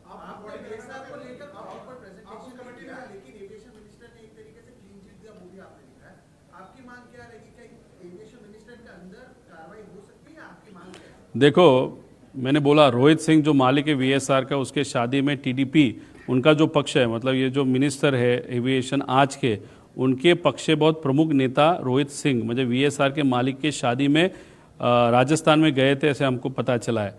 अगर आपके इतने नज़दीक के संबंध है या आपके नेता के इतने नज़दीक के संबंध है और आप उस पद पे बैठे हो, तो उस पद पे आप नहीं रहना चाहिए। वहाँ से आप निकल के आपको जो जिम्मेदारी लेना ले लो। हम नहीं बोल रहे कि मंत्री या minister is involved, but we have a doubt कि जो वीएसआर पे जिस तरीके की कार्रवाई होनी चाहिए, इन्वेस्टिगेशन होना चाहिए, उस तरीके का एक तो हो नहीं रहा। क्लीन चिट तो वहाँ पे इनडायरेक्टली उन्होंने दी, और दूसरी बात आगे जाके भी नहीं होगा ऐसे हम सबको लगता है। इसीलिए एक जिम्मेदारी या एक नैतिक जिम्मेदारी देखते हुए उन्होंने वहाँ से वो पद छोड़ के, बिकॉज जो मैं बोल रहा हूँ उस पर तथ्य है, अगर नहीं होगा तो उनको प्रेस कॉन्फ्रेंस लेके उनको बोलो मेरे ऊपर जो बोलना है बोलो, जो देखते हैं आगे के 2 दिन में वो करेंगे नहीं करेंगे, लेकिन उनको नैतिक जिम्मेदारी नहीं है वहाँ पे बैठने की। अलग जिम्मेदारी ले लो, किसी और को दे दो इन्वेस्टिगेशन होने तक। सर, आप पहले दिन से मुद्दा उठा रहे हैं कि आपको भी अपनी सुरक्षा को लेकर ये डर है, या परिवार में कैसा माहौल है आपकी सुरक्षा को लेकर? आपके प्रतिशत देने के बाद 2 चीजें नहीं देखने को मिली। एक तो जिस तरह से आपने बात की कि जांच यूरोप की कंपनी से किया जाए जो इसके एक्सपर्ट माने जाते हैं, तो कल एनसीपी जो अजित पवार की पार्टी है वो मुख्यमंत्री से पहले सीबीआई से जांच करने की मांग कर रहे थे। वहीं दूसरी तरफ से जितने तथ्य आप सामने ला रहे हैं तो आपको ट्रोल का सामना करना पड़ रहा है। जिस ट्विटर का आपने नाम लिया उसके ऊपर लगता है कोई बहुत बड़ा एक सरदार बैठा है क्या? सरदार के माध्यम से ही वो काम करता है। वो सरदार कौन, ये तो मुझे नहीं मालूम, वो देखने की वहाँ पे ज़रूरत है। और उतना जो घमंड है उसका, तो उसके माध्यम से ये तो पता चल रहा है कि उनका सरकार है, उसके कारण वो घमंड है। लेकिन उनके नेता जो है महाराष्ट्र के, उनको मैं विनती करता हूँ कि इस विषय को कोई राजनीतिक अगर डायरेक्शन देने की कोशिश कर रहा है या जानबूझ के इस इन्वेस्टिगेशन को सेंटिमेंटल वाइज, ट्रोलिंग वाइज अगर वो गलत तरीके पे ले रहा है, तो आपकी भी वो जिम्मेदारी थी, क्योंकि अजित दादा जैसे मेरे अंकल थे वैसे आपके दोस्त भी थे।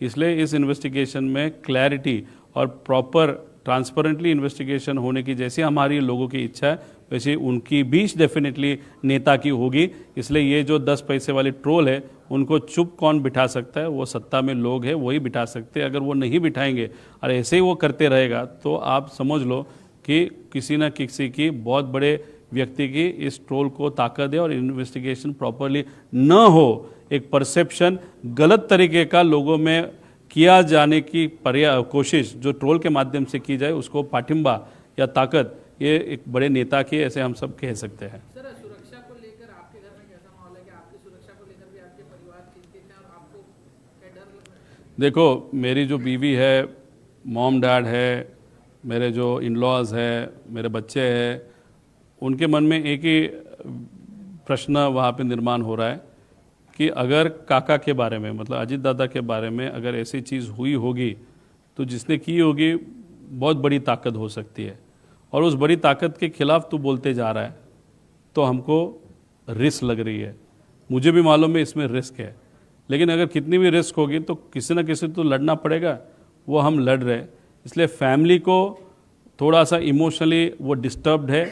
इसीलिए अगर आप देखो तो बहुत दिनों से मैं बहुत ज़्यादा घुमा नहीं महाराष्ट्र में, लिमिटेड एक्सेस है, लिमिटेड है। जब तक इस विषय को एक योग्य डायरेक्शन तक लेके नहीं जाता तक मैं बैठने नहीं वाला। लेकिन जो भी रिस्क है, मेरे कार्यकर्ते हो या जो मेरी पर्सनल सिक्योरिटी हो या जो भी है, वो उस बारे में ध्यान देंगे। और जो भी है इन्फॉर्मेशन रखते वक्त हम भी हमारे घर में, हमारे ऑफिस में इन्फॉर्मेशन नहीं रखते, कैसे ऐसे जगह पे इन्फॉर्मेशन वो होती है जो इन्फॉर्मेशन कहाँ पे रखी है ये मेरे पास वाले लोगों को भी पता नहीं होता। इसलिए हम लड़ रहे हैं और लड़ने के लिए जिगर लगता है, और मराठी मानुस में वो जिगर है। वो जिगर लेते वक्त हम वहाँ पे अजीत दादा को न्याय मिले या ये एक्सीडेंट है या कॉन्स्पिरेसी, उसके डायरेक्ट मतलब कंक्लूजन तक लेके जाने के लिए हम लड़ते रहेंगे। ज्वेलर्स के लेकर आप चल रहे हैं क्या उसके बारे में कभी बात पवार ने जय पवार ने उसने तक आपकी बात देखो 13 दिन जब तक थे, जब तक हम साथ में थे तब चर्चा होती थी, पार्थ और जय के साथ चर्चा होती थी। उनके मन में भी जिस तरीके से बातचीत हमारी हुई उससे पता चलता है कि उनके मन में भी डाउट है, काकी के मन में डाउट है, लेकिन वो बहुत ही इमोशनली डिस्टर्ब थी शुरुआत में। अभी 13 दिन के बाद मेरा एक भी बात न फ़ोन पे न व्यक्तिगत लेवल पे वहाँ पे उनके साथ हुई। ये प्रेजेंटेशन जो भी है, मेरे दोस्त, मेरे पहचान के लोग, जो शुभचिंतक है और हम सब ने मिलकर ये प्रेजेंटेशन वहाँ पे कर रहे हैं। इसलिए इसके लिए कोई भी सत्ता में से कोई भी हमको मदद कर रहा है ऐसे नहीं, लेकिन हमारे लेवल पे जो भी हम कर रहे हैं वो सिर्फ दादा के प्यार में, रिस्पेक्ट में, क्योंकि वो बड़े नेता थे और हमारे रिलेटिव थे, उस एंगल से हम ये सिर्फ चीज़ें कर रहे हैं। जी, आपने कहा कि 4 फोन पूरी तरह से सुरक्षित है, लेकिन ब्लैक बॉक्स पूरी तरह से जिस तरह से सामने इंफॉर्मेशन आ रही है कि वो निष्फल चुका है।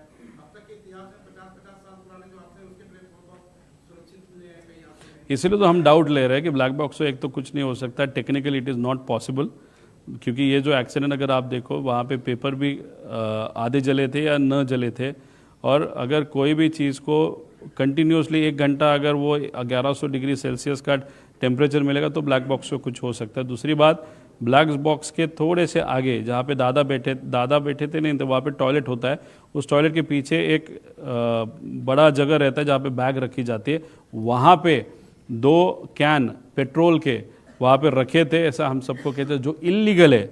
और वो पेट्रोल के कैन जो इल्लीगली रखे होंगे, अगर रखे होंगे तो उन्होंने बॉम्ब की तरह एक्ट किया, और वो पहले ब्लास्ट हुए और उसके बाद फिर वो विंग में जो पेट्रोल था वो वहाँ पे ब्लास्ट हुआ। इसलिए इस सब विषय में हमको शंका लगती है, और जिस तरीके से इन्वेस्टिगेशन हो रहा है उस पर भी हम शंका तो ले ही रहे हैं।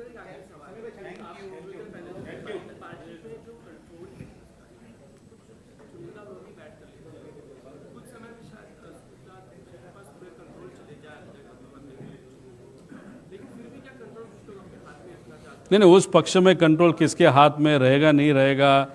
35 MLAs ने ही क्यों सिग्नेचर किया, बाकी MLA ने क्यों सिग्नेचर नहीं किया, उसी के साथ जो पदाधिकारी है 90% पदाधिकारी ने सिग्नेचर किया, 10 कौन है जिसने सिग्नेचर नहीं किया, ये सब विषय उस पक्ष के इंटरनल विषय है। उसके बारे में मैं ज़्यादा बातचीत नहीं करूँगा, क्योंकि वो इन्वेस्टिगेशन से इस चीज़ों का कोई भी रिलेशन नहीं था।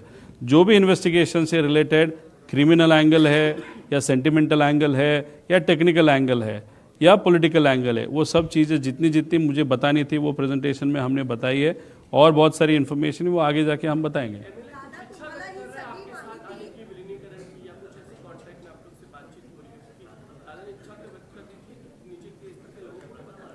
देखो दादा पॉलिटिकल व्यक्ति थे, दादा चुन के आते थे, और यहाँ पे अगर आप देखो तो जो MLAs है वो भी चुन के आते थे। MLAs को चुन के कैसे आना है, लोगों के सेंटिमेंट क्या है, वो लोगों के साथ रहने के कारण उनको वो सेंटिमेंट्स के बारे में मालूम है। इसलिए MLAs जो बता रहे वो भी 35 MLAs, सब नहीं, there are some MLAs who are against this concept it seems, इसलिए तो उन्होंने सिग्नेचर नहीं वहाँ पे किया। वैसे पदाधिकारी है, लेकिन जो लोग लोगों में हैं उनको एक अलग फीलिंग है, जो लोग लोगों में नहीं, उनको सिर्फ सत्ता चाहिए, उनको अलग फीलिंग है। तो जो भी संघर्ष वहाँ पे चर्चे का हो रहा है, वहाँ पे जो लोगों में है, लोगों की चर्चा है, और लोगों में नहीं जिसको सिर्फ राजनीति कर रहा है, इस 2 गुट में वहाँ पे चर्चा हो रही है, ऐसे हम सबको लगता है।